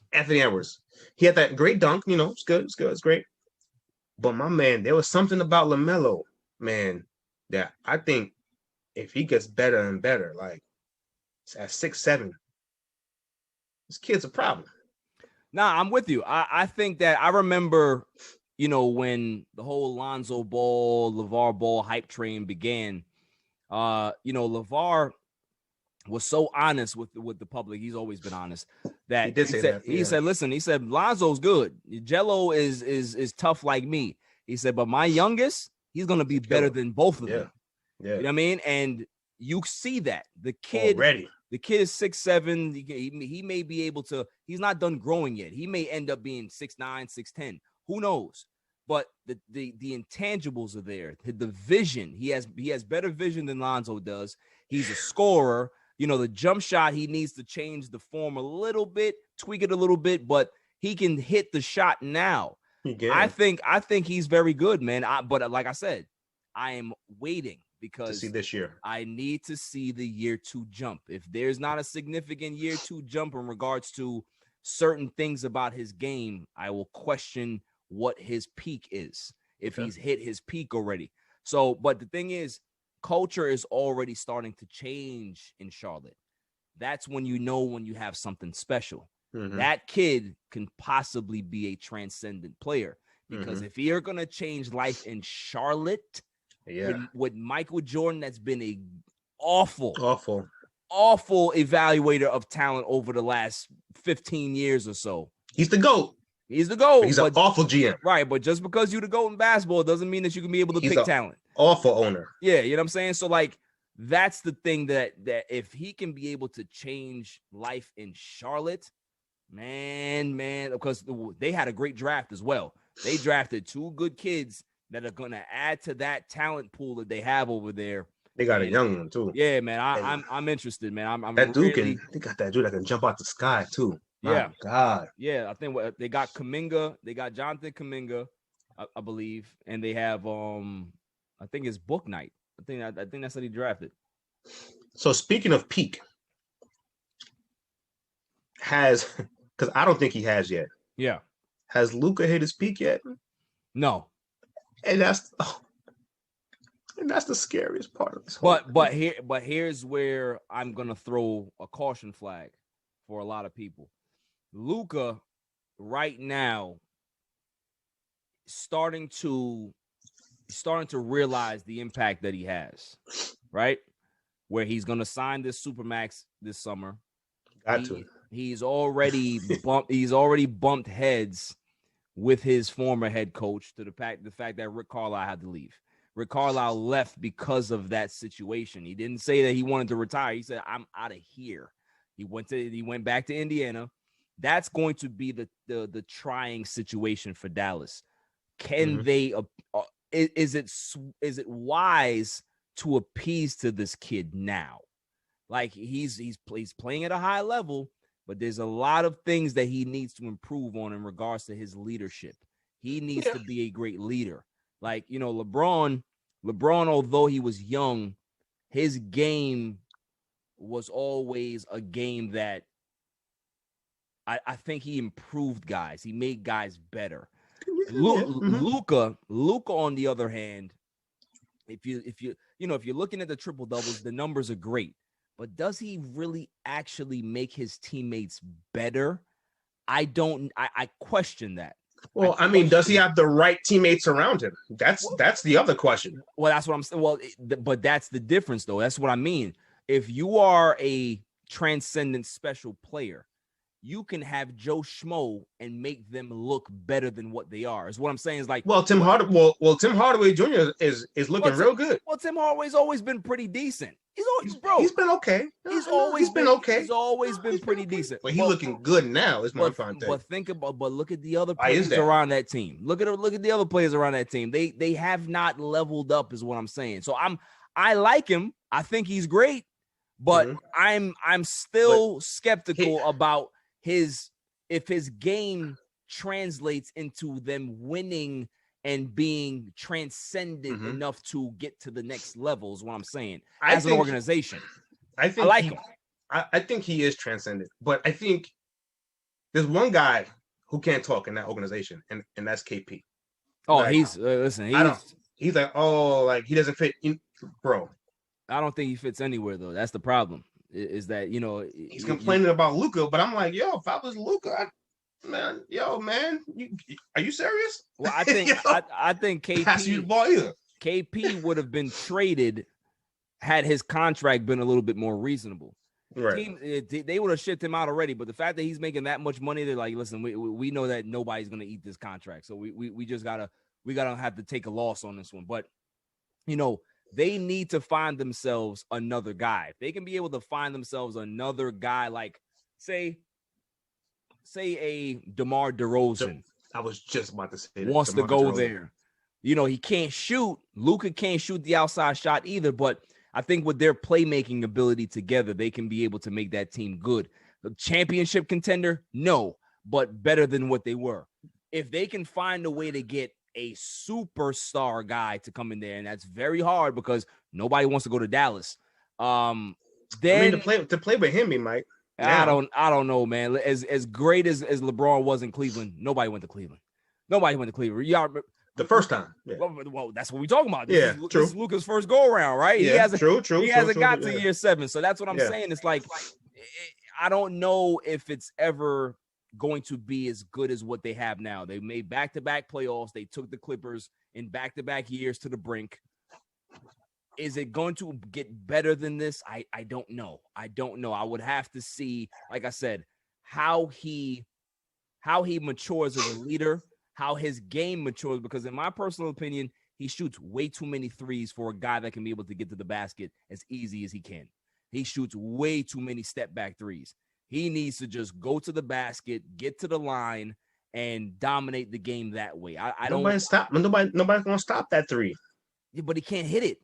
I mean, he has to work on it. You know what I mean? But he shot like 33% from three this year. But the wild thing is, with the game on the line in the fourth quarters when it counts, I understand that. He hits that. I understand. You know what I'm saying? But what we also saw in a game 7 with the Dallas Mavericks and the Clippers. The Clippers, yeah.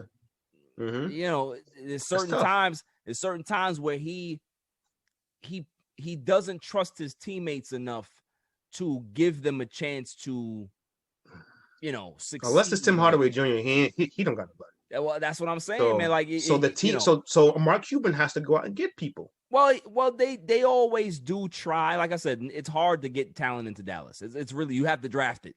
You gotta draft it. But like I said, I like Luca. I like his game, but maybe he's just going to be one of those guys that stuffs the stat sheet and never gets close to winning a title. Ooh. You know, he may just be one of those guys. Like you know, Russ? Yeah. Okay. Yeah. Right. And that's a perfect segue. I am a Laker fan, Terrence.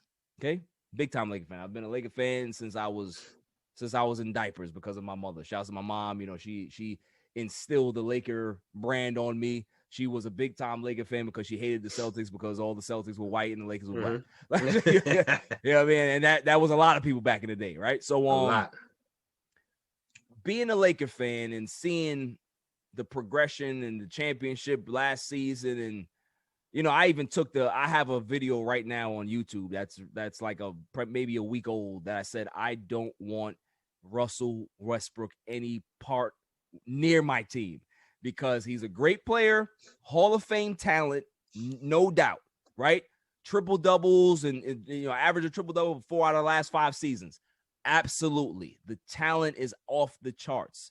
The problem with Russell Westbrook is that his basketball IQ, and when I talk about basketball IQ, it's not your intelligence as a person. It's about your awareness on the basketball court, what decisions you make or what you don't make in clutch situations. Russell Westbrook, throughout his career, has made bad decisions when you don't need him to. That's the problem with him. And at 32, 33 years old, coming into getting traded to the Lakers now, he can't shoot. He can't space the floor. He plays one way. I don't see this being a great fit for my team, Terrence. I just don't. The one person that he never had to play with is LeBron. Yeah, but he played with everybody else. Not everybody. I mean, he's played with everybody else. No, you're right, but not everybody's LeBron. I agree with that. And what I mean by that is IQ. Yes. I feel like it's different when you're playing with somebody that you respect. Because Russ don't care about KD, like he don't care about Harden, because he's like, yo, y'all the same age as me, like, like I bust all y'all, like that's him, right? Yeah. But when you got a guy who is older than him that is still playing at, as crazy as that sounds, at almost the top of his game, still, right? Somebody that he respects, I think he will listen to LeBron. Right. I think LeBron will teach him a lot of things about IQ, about controlling the game. But he can't teach him how to shoot. See? Facts, because LeBron is iffy with shooting too. Nah, right? Braun has he got better. He's a better shooter. But he's not like, he's not a spot up shooter like that either. You know what I mean? Yeah, he can hit I think he shoots the three at like 35, 36%. But that's the thing. Russ is a career 30% 3-point shooter. But can you imagine? Can you imagine? Look, I'm not even a Laker fan, but I'm thinking about, can I imagine? I'm on a fast break. I got AD. Russ. I got Russ. Braun. And Braun coming down the court as a defender. I am walking the other way. Hey, that's 2 points? All right, it's not going to be 3 on me. Right. Y'all ain't dunking on me. Now listen. Not no and one. I agree with you. I'm going back. I'm going this way. I agree with you there, T. Like, it's tough. On the fast break, the Lakers are going to be the most exciting team. They're going to run. In the half court, it's going to be a disaster. Because the thing is, unless they get shooters. Right. This is what I was just about to say. I am skeptical about the move, but I'm a Laker fan, so I'm going to be optimistic. I need to see the rest of the moves. If they bring in shooters, they bring in 3-and-D guys that can be able to play defense and also stretch the floor, then it can possibly work. But if they can't... I thought y'all was going to get Buddy Hield. So, like, I was like, ooh. Well, it was either Buddy Hield or Russ. Or Russ, right. They decided to go get Russ. So, it's I'm slowly warming up to it. I'm not going to kill it all the way. I was mad, but now it's I'm tough, like, because that fast break shit gonna be crazy, bro. Like, because whether Russ got the ball in his hand or Braun got the ball in his hand, coming, even let's just say if it's just LeBron and Russ coming at you full on a fast break, right? What are you gonna do? Yeah. Nah, I'm with you. What are you gonna do? I'm with Nothing. you. I'm with you. The fast break is going to be impressive. I am with you. And the other part of this that's going to be good as well is the 2-man game between Russ and AD. I'm curious to see that. That is going to be amazing because Russ going to pass the ball. Yeah, I'm curious to see that. But like I said, man, I need Russ's decision making to improve. So Russ going to average 25 assists this year, bro. Hopefully LeBron can be able to really, and the report came out and said that 2 weeks ago, all three of them met to kind of put their egos aside and say, listen, what do we need to make you comfortable? What do we need to make this work and win? And Bron knows how to do that because he's already done it. And Bron said that he's willing to play more at the power forward this season. AD said he's willing to play more center. So who the hell's going to be at the 2 and the 3? Well, that's the issue. We got to see who we can be able to get. But if they can be able to make it work, who am I to say that it won't work? I killed Brooklyn all season. I'll be a hypocrite if I'm not critical of my own team. I can't say, oh yeah, this is gonna. I gotta keep the same energy. This is why I'm very skeptical, because when you have a front-loaded big three like this, the rest of your roster normally suffers. That's what happened to Brooklyn last season.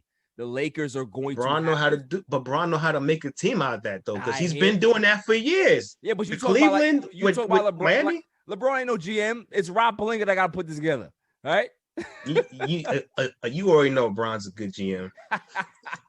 You already know what it is, bro. No GM. Bron's been a GM for 18 years. You know what I'm saying? Like, what you mean? He collabs with the general manager and they make things work. Okay.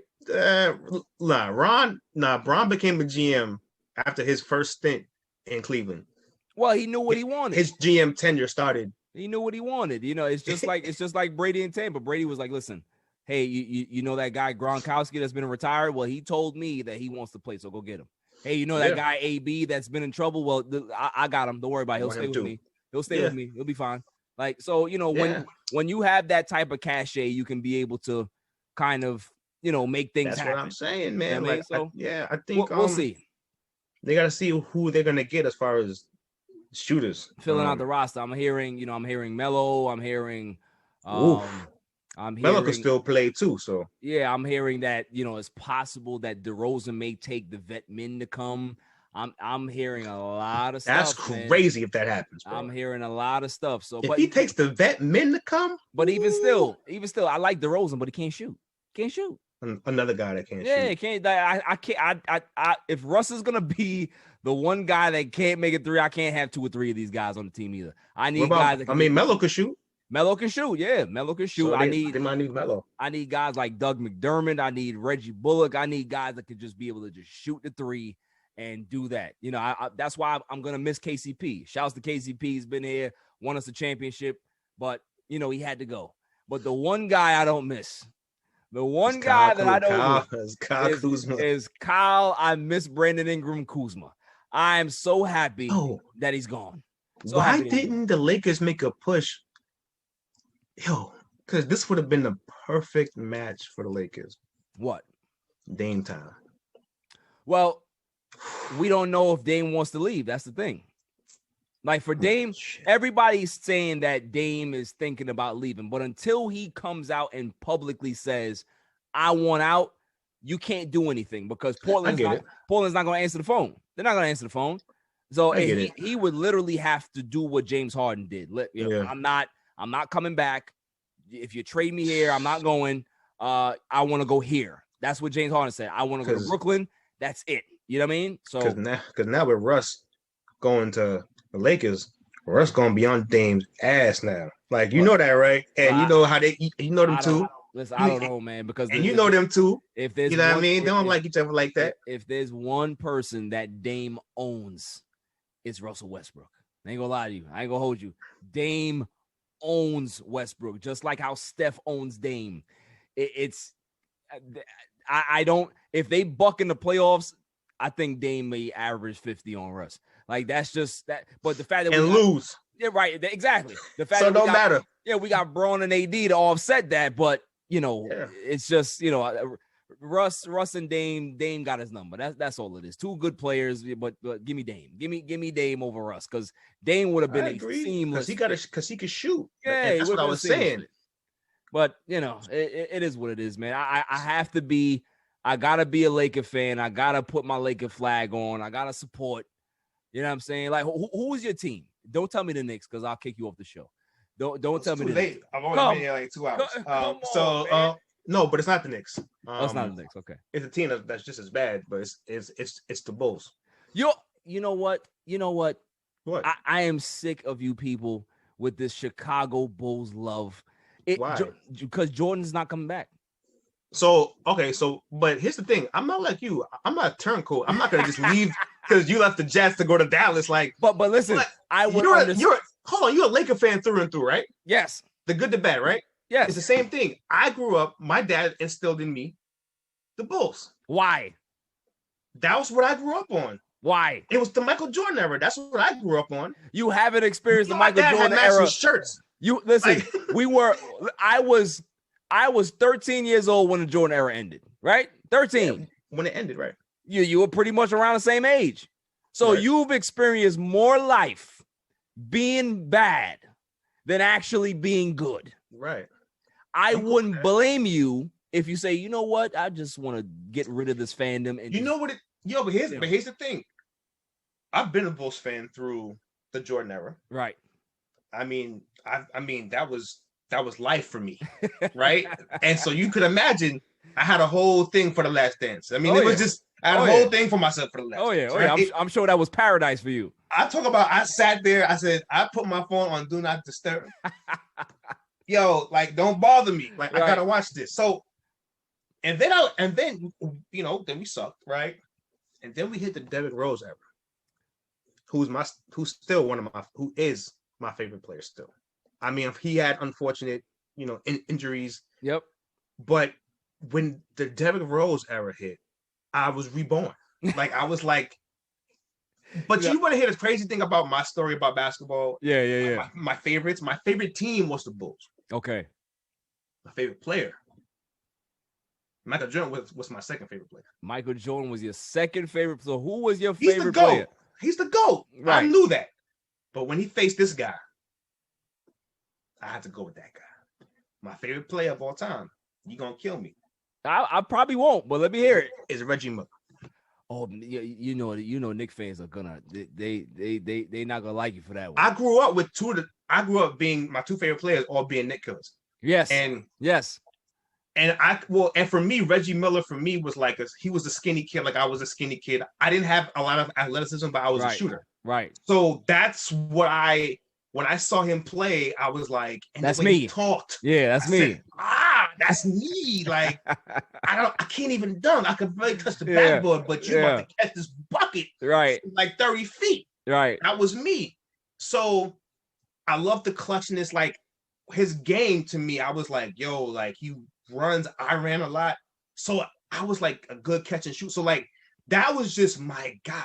I respect that. I like that. Which made me like a Reggie Miller fan, which in turn kind of made me an Indiana fan. And then when they faced off, I was like, I don't know what to do with the Bulls, Pacers, but I said Reggie Miller. So when Reggie Miller pushed Jordan, I was like, oh, and then he hit the shot. So I was in my house going crazy. Like, you don't understand. So it's tough, you know what I'm saying? Like, that was my favorite player of all time. Right. And, he actually, I remember I put a post up about him like a while ago, like 4 or 5 years ago. He actually responded to the joint, and I was like, yo, that's crazy. That's dope. Dope. You know what I'm saying? So that was my favorite player, you know what I'm saying? But totally, as a team, my favorite team has always been the Bulls. I haven't switched teams. I respect it. Like, I went through the Rose era. I was super excited. I mean, because Rose was something special to me. Like, yo, and it was sad to see what happened. Like, with the injuries. Besides Russ, I think Derrick Rose was the most athletic point guard I've ever seen. I think he is the most athletic. Like, in his prime versus Russ's prime. Yeah, I give it to Rose all day. Really, he was yamming on. I mean, when you go back and look at the highlights, oh no, he was Rose was like tomahawk, like yamming on people, like the way that he would contort his body in certain ways, like. I've never seen that before, right? I never seen somebody dribble as violent as Derrick Rose ever. It was crazy. So, and I liked his leadership abilities. His basketball IQ was still really good. It's just the fact of like I felt like he didn't learn how to come down or like the way he jumped and then like, but like he would trust his teammates. He would pat, like his teammates loved him. Like that Bulls team that made runs, they made runs for a reason. They gave Bron a run for a reason. Yeah, he had that team rolling when he was in Miami. Yep. Yeah, like, and he made _𝐤𝐻𝐿 Noah look like fucking, you know what I mean? And _𝐤𝐻𝐿, I mean, no disrespect, you know what I mean? But like, he not, Yeah. But like, you had _𝐤𝐻𝐿 out here looking like Hakeem, like, you know what I mean? Like, and I'm like, what? So like, so when that era was with the Bulls, man, I was like, yo, this is amazing. And then once he kept getting hurt, I was like, man, even to see him now play with the Knicks and how he was busting Atlanta down, and he was the only one showing up to play on the Knicks. Right. I was like, man, that's D Rose, man. And when he put up 50, when he was in who the hell was he with? Detroit? No, it was Minnesota. Minnesota, yeah. He put up that 50 piece. Yeah. Oh man, like I was like, see, man, like he got too much heart, man. He was always special, man. He was definitely always special. So being a Bulls fan currently, what are your thoughts about the team right now, and do you have any optimism that they can be able to? Do you think that they can make the playoffs? No. So you don't like the Vukovic deal. You don't like LaVine. The Vukovic deal, I do like. Okay. I gotta see how it's gonna work. Yeah. The coach, was it Donovan? Yeah. Never been a big fan. Okay. We just drafted this kid. I don't know. We do like a lot of hometown stuff all the time. He's a hometown kid from Illinois. He's 6'4". He's kind of small. He's good. I don't know if he's gonna be like. Oh, you talking about 𝐤𝐤𝐬𝐬. Yeah. I mean, he's good. But good. I don't think I don't know if that's gonna change life in Chicago. To be honest with you, like a LaVine needs LaVine. That's another guy who is amazing. Yeah, he's talented. He's very talented. I don't know if he's a leader though. He's a walking bucket. Yeah. But we need a point guard. A solid point guard. Well, you don't like run an offense. You don't like Kobe White? I mean, no. No. I like him, but I think he's more of a come up, six man, come off the bench. I don't see him as like a floor general. Okay. You know what I'm saying? I see him as somebody who can come off the bench and give you a solid 17, between 15 and 17 points. Right. You know what I'm saying? But like a floor general, somebody that can control the offense, can get the guys in their spots, you know what I'm saying, and lead a team. You guys got some money. You guys got some money this offseason. A little bit of money. I think you guys can be able to bring in a point guard, man. So we'll see what happens, man. You guys definitely need a point guard. Yeah, we definitely need a point guard. We have a couple scorers now. I was very disappointed with our marketing. I thought he was going to be better than what he was, than what he is, really. And I think he's being shopped, if I'm not mistaken. Yeah, he's definitely being shopped. As he should. Yeah. You know what I'm saying? Like, so I do think we need a new coach. I've just never been a big Billy Donovan. He just got here, though. I just never got here. No. I know. I'm gonna give it a chance, but I'm just saying, I was never a big Billy Donovan fan. Like I hear you. Well, listen, man. I think with the talent that they have, like I had said this earlier, that I don't believe that they're a playoff team next season, but I do believe that they can be able to start making some headway in that direction. I think, if they can be able to get LaVine on board with the program, because the thing is, he's very talented. He had a great season, but his body language bothers me. Like, he you can see when he's visibly frustrated on the court. You can't have that if you're the leader. Frustrated too. You see the team? I hear you, but if you're the guy that everybody looks to, you can't do that. You can't do that. So, if he matures a little bit, I think that they, as a team, can be able to gel a little better. And if they trust the system that Billy Donovan has in, because think about it, although you're not a fan of Donovan, I'm not a huge fan of him either. He's had success in the NBA. And he's had success in a place where I never thought that you can have success in with that team that he had. So he does have he does have a decent resume in regards to what he's bringing to Chicago. So maybe it can work in the Eastern Conference. You can be able to battle for the 7th, 8th spot. The play-in game is back next season. So if they can be able to get to the ninth seed, they can be able to possibly, or 9th or 10th, they can be able to have a chance to make the playoffs again. So do you like that play-in seed though? I don't. Listen, I like it when you don't have marquee teams in there. So for this season, the reason why the play-in, they actually want to do it again is because you had Golden State and the Lakers in that play-in game. You're talking about one of the highest rated games in the whole season was that game.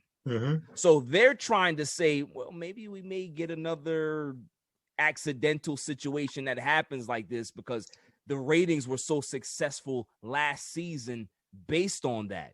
I don't think that's going to happen this year. I don't think that you're going to have a good team that drops to the bottom and competing for the play-in. I think it's going to be teams like the Bulls, teams that are up and coming that will have a chance in the Eastern Conference to be able to do that. So I don't have a problem with it, only for the reason that for struggling fan bases and organizations out there, they can have a chance to make the playoffs and give their fan base a little hope. I don't hate that. I don't think it's terrible for basketball to kind of expand things a little bit. As long as the top 6 teams or whatever it is, they don't get touched. I would rather see they put more importance on divisions. Like if you win your division, you should be able to get a top seed in your conference. Right. That's how I look at it. But it's not like that in basketball. They don't give a crap about division titles in basketball like how they do in football and baseball. That's what I would love to see change. But the play-in tournament, to me, I like it. I enjoy it. But I see a lot of people, have the other way. And, it's fine. You know what it is? Fine. I think I look at the two conferences, right? Yeah. On the Western Conference, it's not that bad for me because the 9th and 10th seed always seem to have similar records to the 7th and 8th seed. That's fair. Almost like a game or two apart. Like, it's like, okay, but I want to go to the Eastern Conference. Dog, if we like 6 games apart, like, and you under 500, like, what makes you think that I don't deserve to be in the 7th and 8th spot, and y'all like 6, 7 games behind me, bro? That's a great point. That's a great point. Yes, that's a great point. That would make me, and then I have a bad game. Yeah, let's just say, and then I lose to y'all. Yeah, and now y'all, and then y'all. You know what? So let's play Adam Silver and Mark Tatum right now. You're the commissioner. I'm the assistant commissioner or deputy commissioner. I think that what you said makes a lot of sense. I think that if you are within 2 games of that seed that's ahead of you, the play-in should be automatically kicked in. If you're 5 or 6 games out of it, and say you're in the 9th place and the 8th seed is 6 games ahead of you, just because you're in the 9th spot doesn't mean that you should have a chance to play the 8th seed.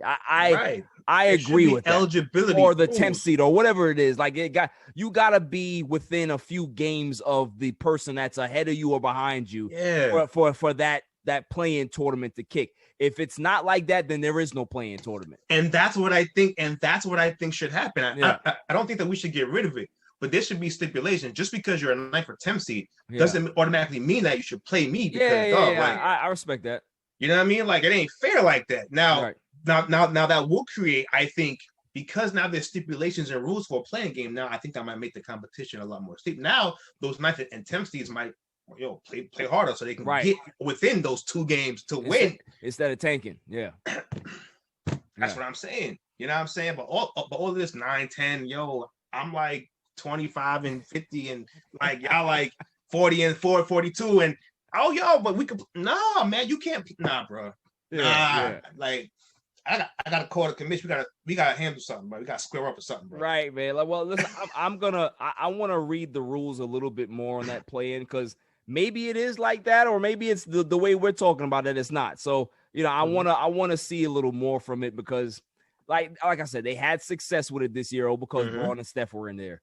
But I don't see Injuries. that. Yeah, right, exactly. I don't see that happening again.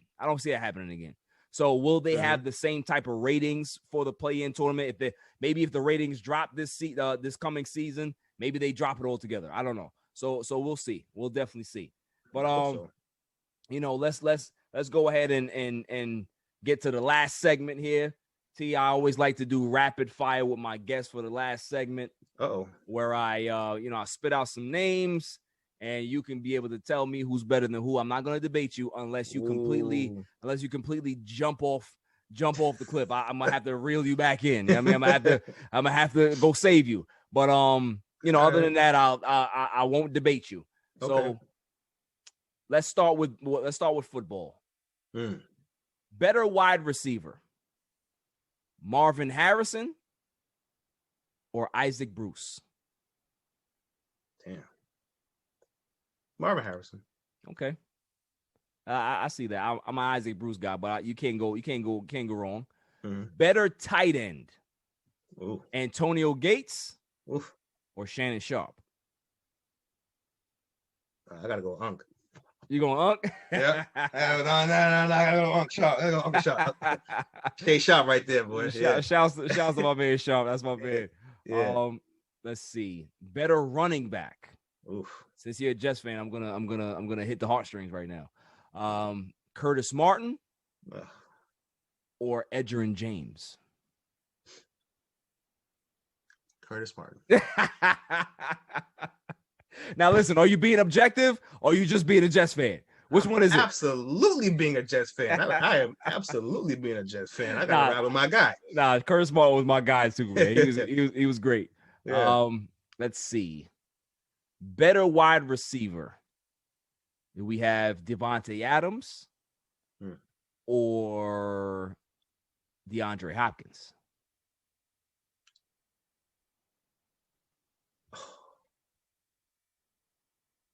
Wow.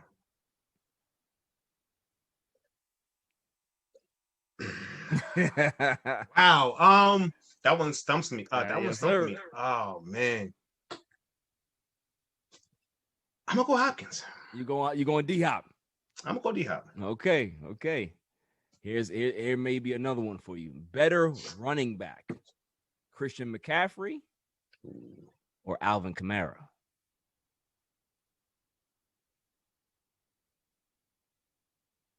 I go Christian McCaffrey. You going CMC? Okay. I'm going CMC. Okay. All right. Let's head to basketball now. Better defender, Scottie Pippen or Kawhi Leonard? Scottie Pippen. You going Pip?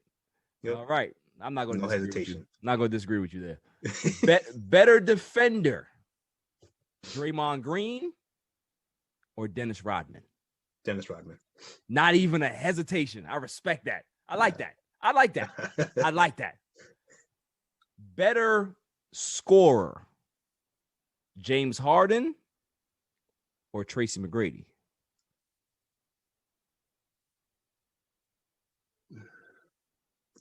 I'll go T-Mac.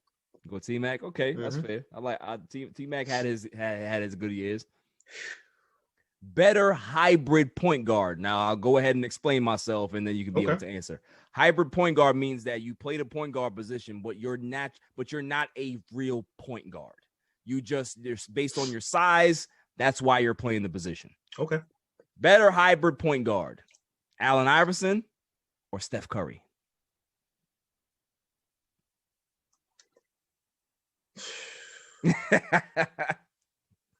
I go Steph Curry. You going Steph over AI? Woo! That's not egregious. That's not egregious. It's tough. No, that was tough for me, but I mean, the ring. People you gotta get them 3 rings, baby. I mean, like, that's how I have to separate it because they both transcended the game in their own way. Right. Like one with the threes, you know what I mean, and one with the handles and all, like in the way that he. So, okay, one got to the finals. One got 3 rings. I respect it. Hey, better big man defender, Dwight Howard or Rudy Gobert?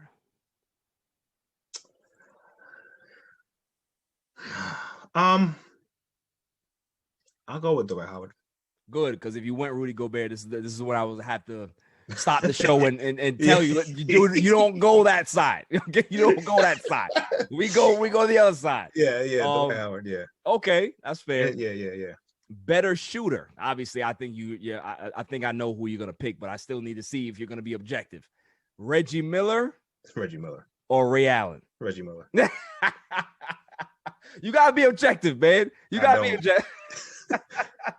There's certain guys that I will never be objective about. Right. Reggie Miller, Michael Jordan, Jerry Rice. If you say their name, I don't care who you put them up against. You don't that's care. it. Jay Rice is Jay Rice. I'm good. Fair. I respect it. All right. Better pure passer. Ooh. Magic Johnson or LeBron James? Magic. Okay, you go Magic. I respect that. Yeah. Better pure point guard. You're going to go, I say John Stockton is one of the best pure point guards of all time. Mm-hmm. Or Chris Paul.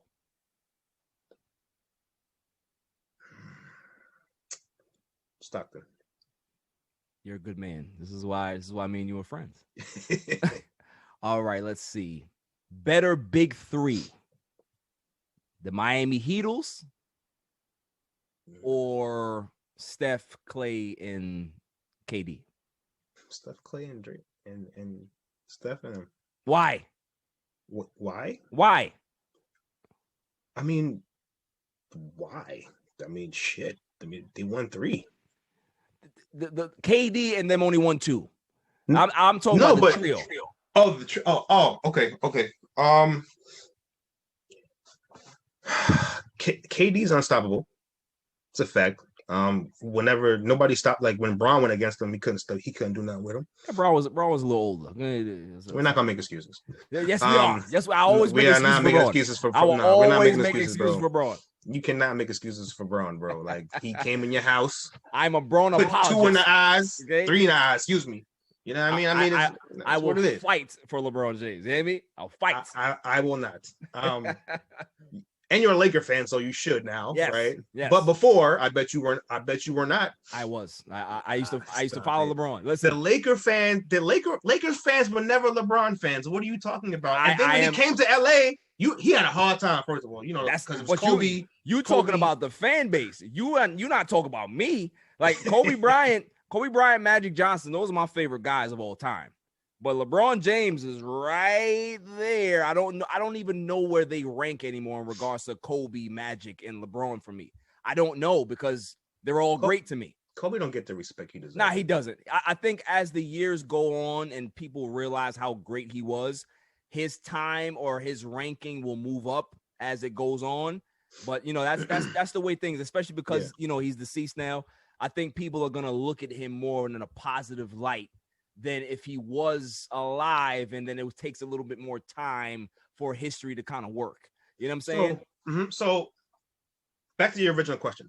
Yeah. I look at the Heatles. Quote unquote. I hate that nickname, by the way. I look at the Heatles. Braun was good. Braun was unstoppable. Okay. Yeah. Back-to-back MVPs. All right. Right. Fine. KD's unstoppable. So that's don't play them games with KD. He's a different guy. Came back from Achilles. He a different guy. When it comes to his offensive repertoire, I don't know. Like he's a real unicorn, that guy. But nevertheless, but whatever. So you had Dwayne Wade, who was he was still good, but he wasn't like Flash. Nah, he wasn't. He wasn't that flash. He wasn't 06, 07 Wade, but he was still good. Right, he was still good though. But then LeBron had to dip on him because he realized, bro, you just a little too old, right? Cool. Yeah. Chris Bosh was which he made everything come together. Like it was good, but like there's a difference. Steph Curry and prime Steph Curry, prime Klay Thompson. Let's not even get Klay Thompson. Don't get the respect he deserves. Klay Thompson is a killer. Mm-hmm. You know what I'm saying? He's a killer on both sides of the floor. Well, he was. We'll see what happens now. But he was. Steph Curry was lights out, and KD was lights out. Like those three to me are a much better big three, and they were both all unselfish with the basketball too, which is amazing. like Braun had to like wait for D Wade to give him the mantle to allow him to do what he had to do, and then he lost to my man Dirk. You know what I mean? Yeah, he lost no big three Dirk. No big three Dirk. You know what I mean? You gotta remember, man. Period. He didn't have it. He didn't have two other stars. Dallas beat everybody that year, though. He did not have two other stars. He didn't need it, is what I'm trying to say. So he lost. So once Wade gave Braun the permission, then that's when everything turned around. But what I'm saying is, now I'm gonna have to cut you off. Now I'm gonna have to cut you off because Steph gave KD the same green light. Don't do that. Don't do that. They didn't lose. But Steph came in when they were trying to get him to go to Golden State. Steph said, "I will take the back seat for you." So don't act like from jump. But don't act like what I'm saying is that year, it was like that's why as a leader, right? That Steph Curry is. He said, "This is what's going to be from day one. This is what's going to be from day one." So there's no confusion, and we lose in the finals to somebody that has one star. Okay, see that's the difference. Now Wade and Braun have to play. I'm gonna take it. I'm gonna take it. Nah, like I'm just saying. Y'all Jordan fans always y'all always bring up 2011 when y'all talk about LeBron James. I'm not. You asking me? No. You're asking me about the big three. There were 3 other years. There were 3 other years that you could have said something. Okay, you didn't have to talk about 2011. There's 3 other years. That didn't happen. Nah, I don't remember. All right, it happened, and that's what I'm saying. If there's a difference, I'm just saying I'll take those 3 guys. I respect it in their prime. Yeah, because that's another thing in their prime. Right. Not everybody on that team was in that big 3 was in their prime. I respect it. Listen, I'm not gonna. This is not one of the ones that I'm gonna. Here's the thing: if it was Flash, yeah, then I would have to say the Heatles with Flash Wade, like because that Wade was Jordan-esque. Yeah, like that guy is different, right? That Wade was something else. So if you give me that Wade, and LeBron and Boston, I gotta go that way. I respect it. But that Wade mixed with that team versus the prime of these 3 guys. Yeah. Okay, I see your point, and I'm not gonna argue with you though. Like I said, the only one I was gonna stop you on was that Rudy Gobert one because everybody on this show knows how I feel about Rudy Gobert. But everybody gives Rudy Gobert a hard time. I don't get the reason. What you mean? I don't like he's the not... man. All right, here's the thing. I always have to put the disclaimer out there, T. I don't hate Rudy Gobert. I hate what he stands for. I hate the fact that he's making all of this money. He's a big man that's very limited, and he makes like $30+ million to do what he does well. To do what? What does he do well? He plays defense, right? He plays defense. He rebounds the ball. He does what he does well. Can you tell me what happened in the playoffs against the Clippers? I will tell you if you don't know. The last 2 games in that series, he had a combined plus minus of -40. Do you know what that means? That means that his effectiveness on the court is a -40 point swing. Because offensively, he can't give you nothing. If he can't score offensively, what is he good for? If he not even that. If he can't play defense the way you need him to, because over the last 3 games of that series, he averaged 1 block. Yeah, he didn't play well. 5 fouls, 1 block.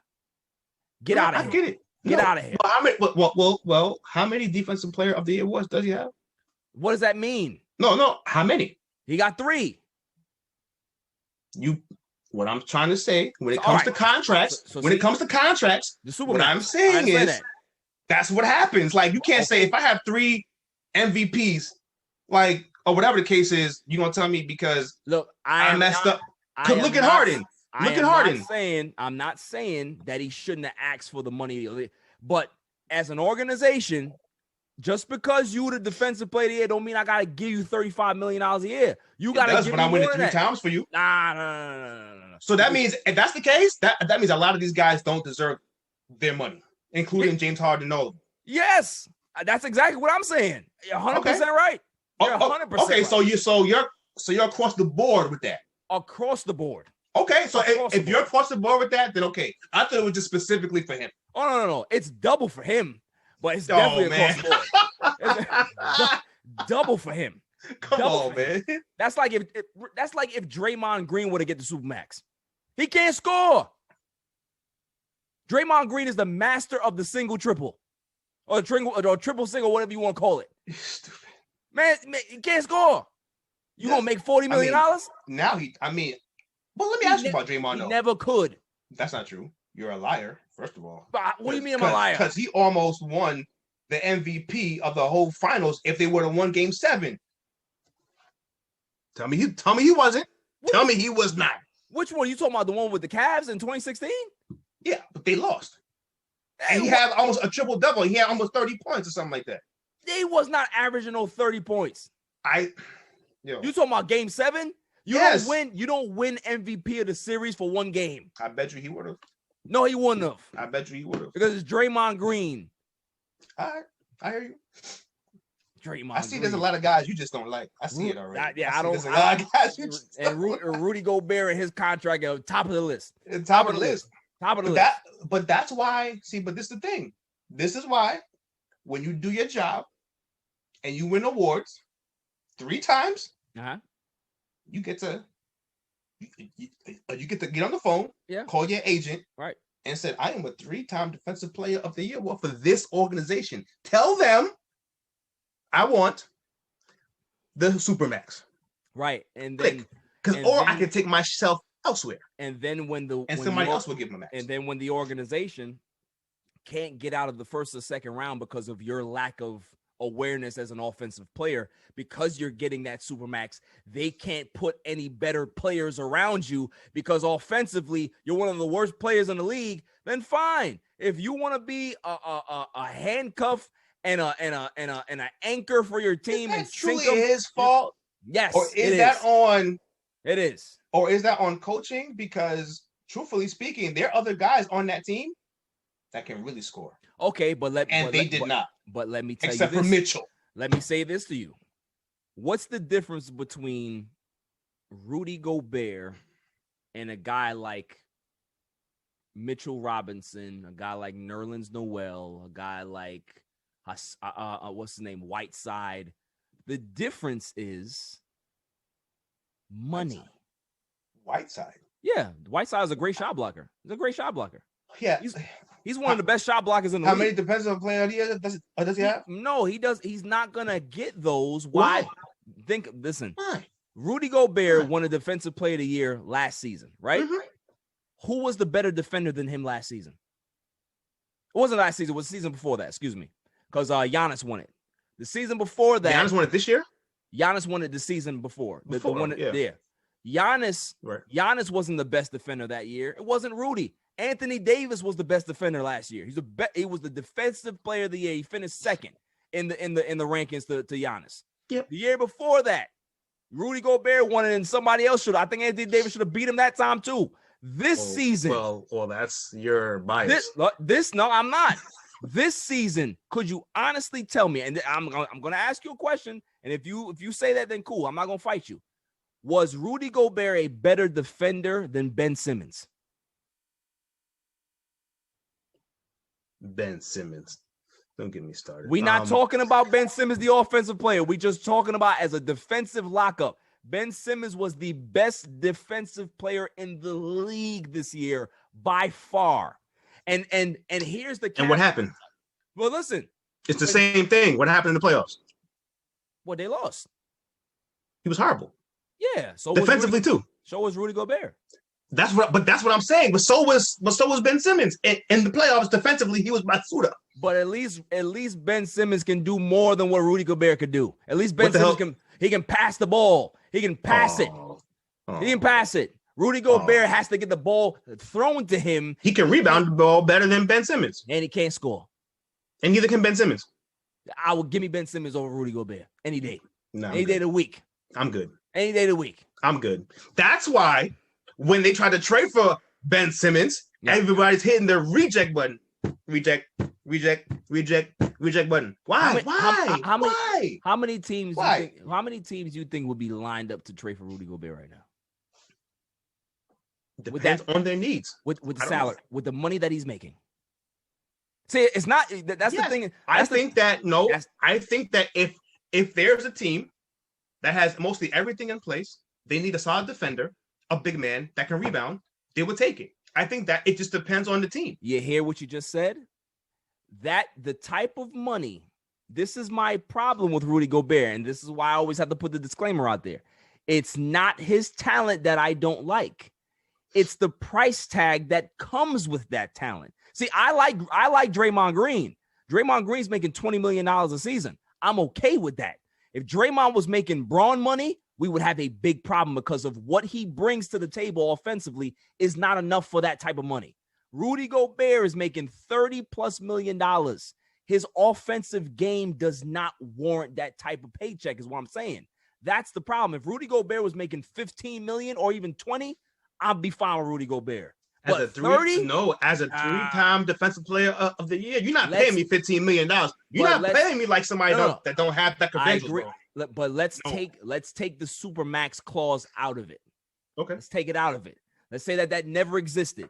This was 10 years ago. There's no Supermax. How much would Rudy Gobert be making? Really? If there was no Supermax? $20 million.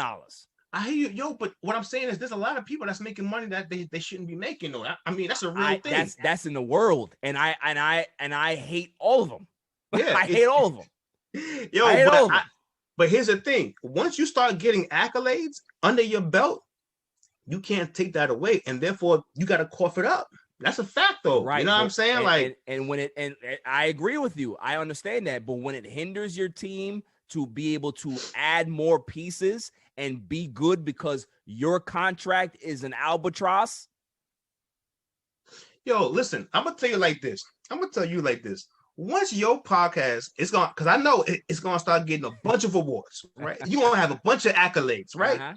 And there's gonna be somebody that's gonna come to you and it's gonna say, "Hey, man, like, let me get you this low ball contract, yo, just to put you on a thing." Right. You're like, you see these awards here, player? Nah, I'm gonna need XYZ. You may not think I deserve this money. Right. You see this here on the wall? Says that I deserve this money. So you're gonna pay me what I deserve, or another network is gonna put me on the shot. And we gonna work. And I respect that. But you gonna do that though. But here's the difference though. Here's the difference between me and Rudy Gobert. Oh, here we go. I love this. Here's the difference between me and Rudy Gobert. I am more of a well-rounded player than what Rudy Gobert is.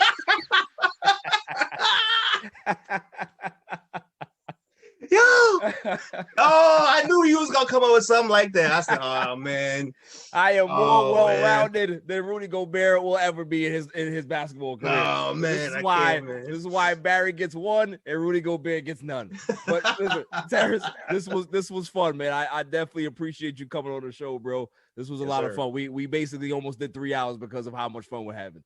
So you know what I'm saying? Like, tell everybody, where they can find you again and what you got going on for the future, man. Yes, sir. So you can find me.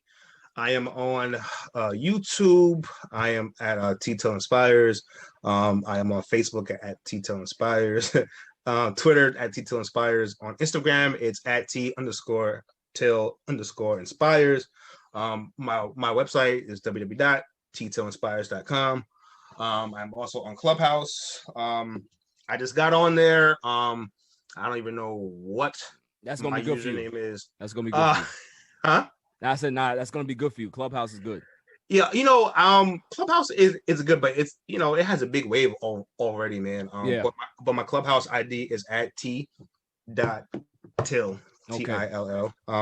Catch me there. I'm putting in something. I'm doing a little something for 2022. I'm working on a project for 2022 that hopefully that you guys will come out and support and try to bring conversations of the heart out to the public on a live event, so we'll see what happens. I'm working on it, so stay tuned for that for next spring or summer 2022, working on those things, working on a book too, what I'm saying? So, stay tuned for that. Got the merch line. the Tillman Unlimited Collection. Yes, sir. The website for that is the TillmanUnlimitedCollection.com. No, excuse me. It's on my website. It's 𝐸𝐸𝐿 Inspires / the Tillman Unlimited Collection, and on Instagram it's at the Tillman Unlimited Collection. So you can follow me there. Check out the merch. Support, man, and yeah, bro. You know that's pretty much it, man. And if you're wondering, if you need a life coach, I am here. Definitely. Speaking engagements, I am available. You can catch that all on at 𝐸𝐸𝐿inspires.com. Send me an email from there, and I'll absolutely get back to you, or just shoot me a DM and we can work from there, man. Absolutely, man. That's it, Absolutely. You got a lot of stuff going on. I'm very proud of you, man.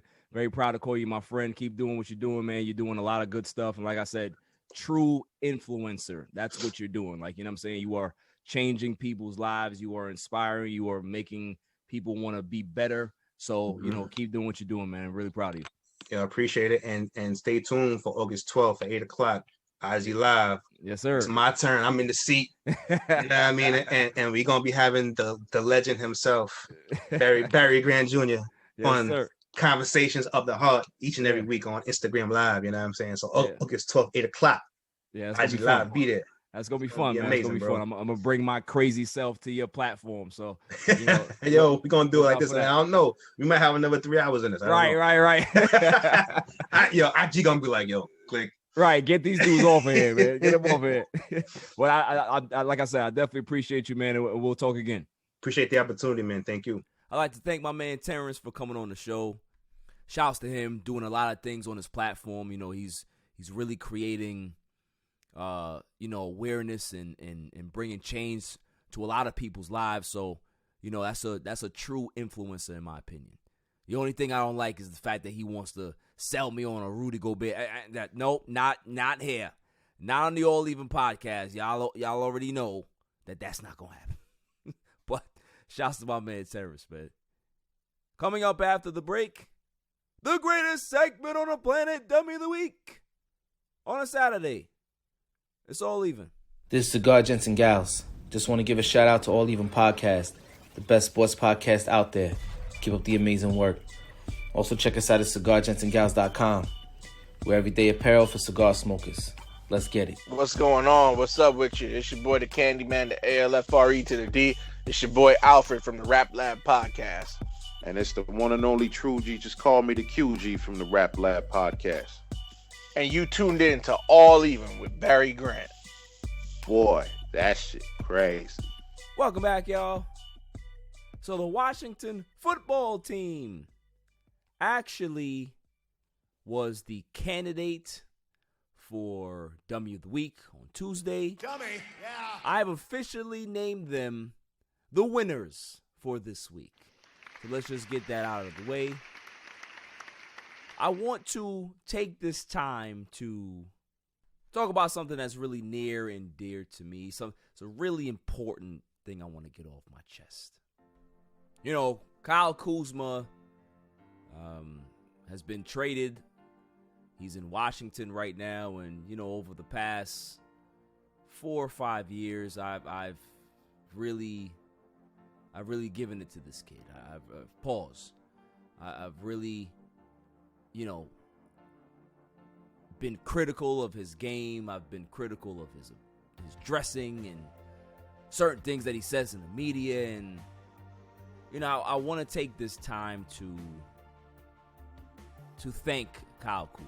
I want to thank him for his contributions to the Los Angeles Lakers organization, to the team. And I also want to apologize to Kyle Kuzma. I'm sorry, Kyle. I'm sorry that this didn't happen sooner. Yes, we got Russell Westbrook. Yes, I have my issues with Russell Westbrook, but at least it's not Kyle. I miss Brandon Ingram Kuzma.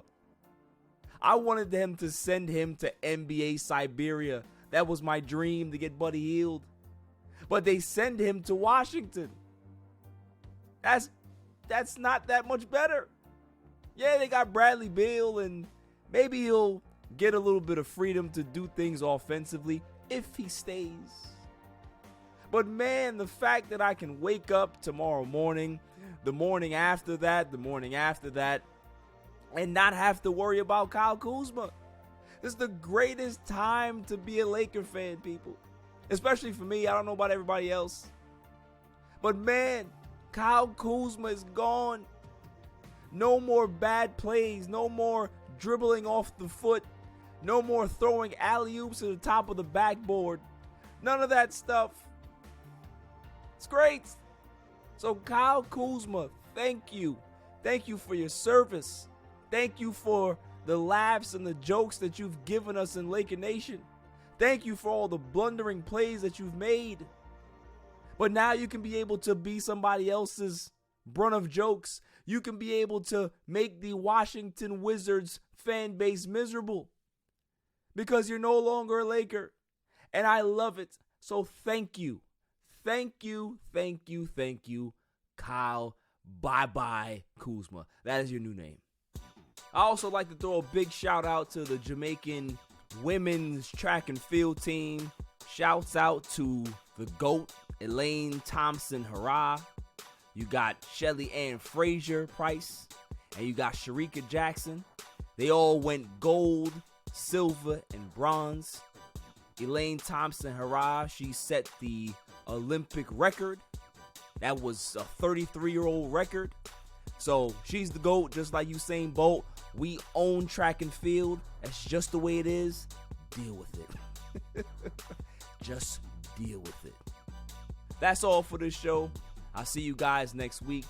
Until then, stay safe, stay cool. Peace. You can catch me on Instagram and Twitter at All Even Podcast. Listen to the show on Podbeam, Amazon Music, Spotify, and wherever you find your podcasts available. And check out my YouTube channel, All Even Podcast. And don't forget to like, share, and hit that subscribe button.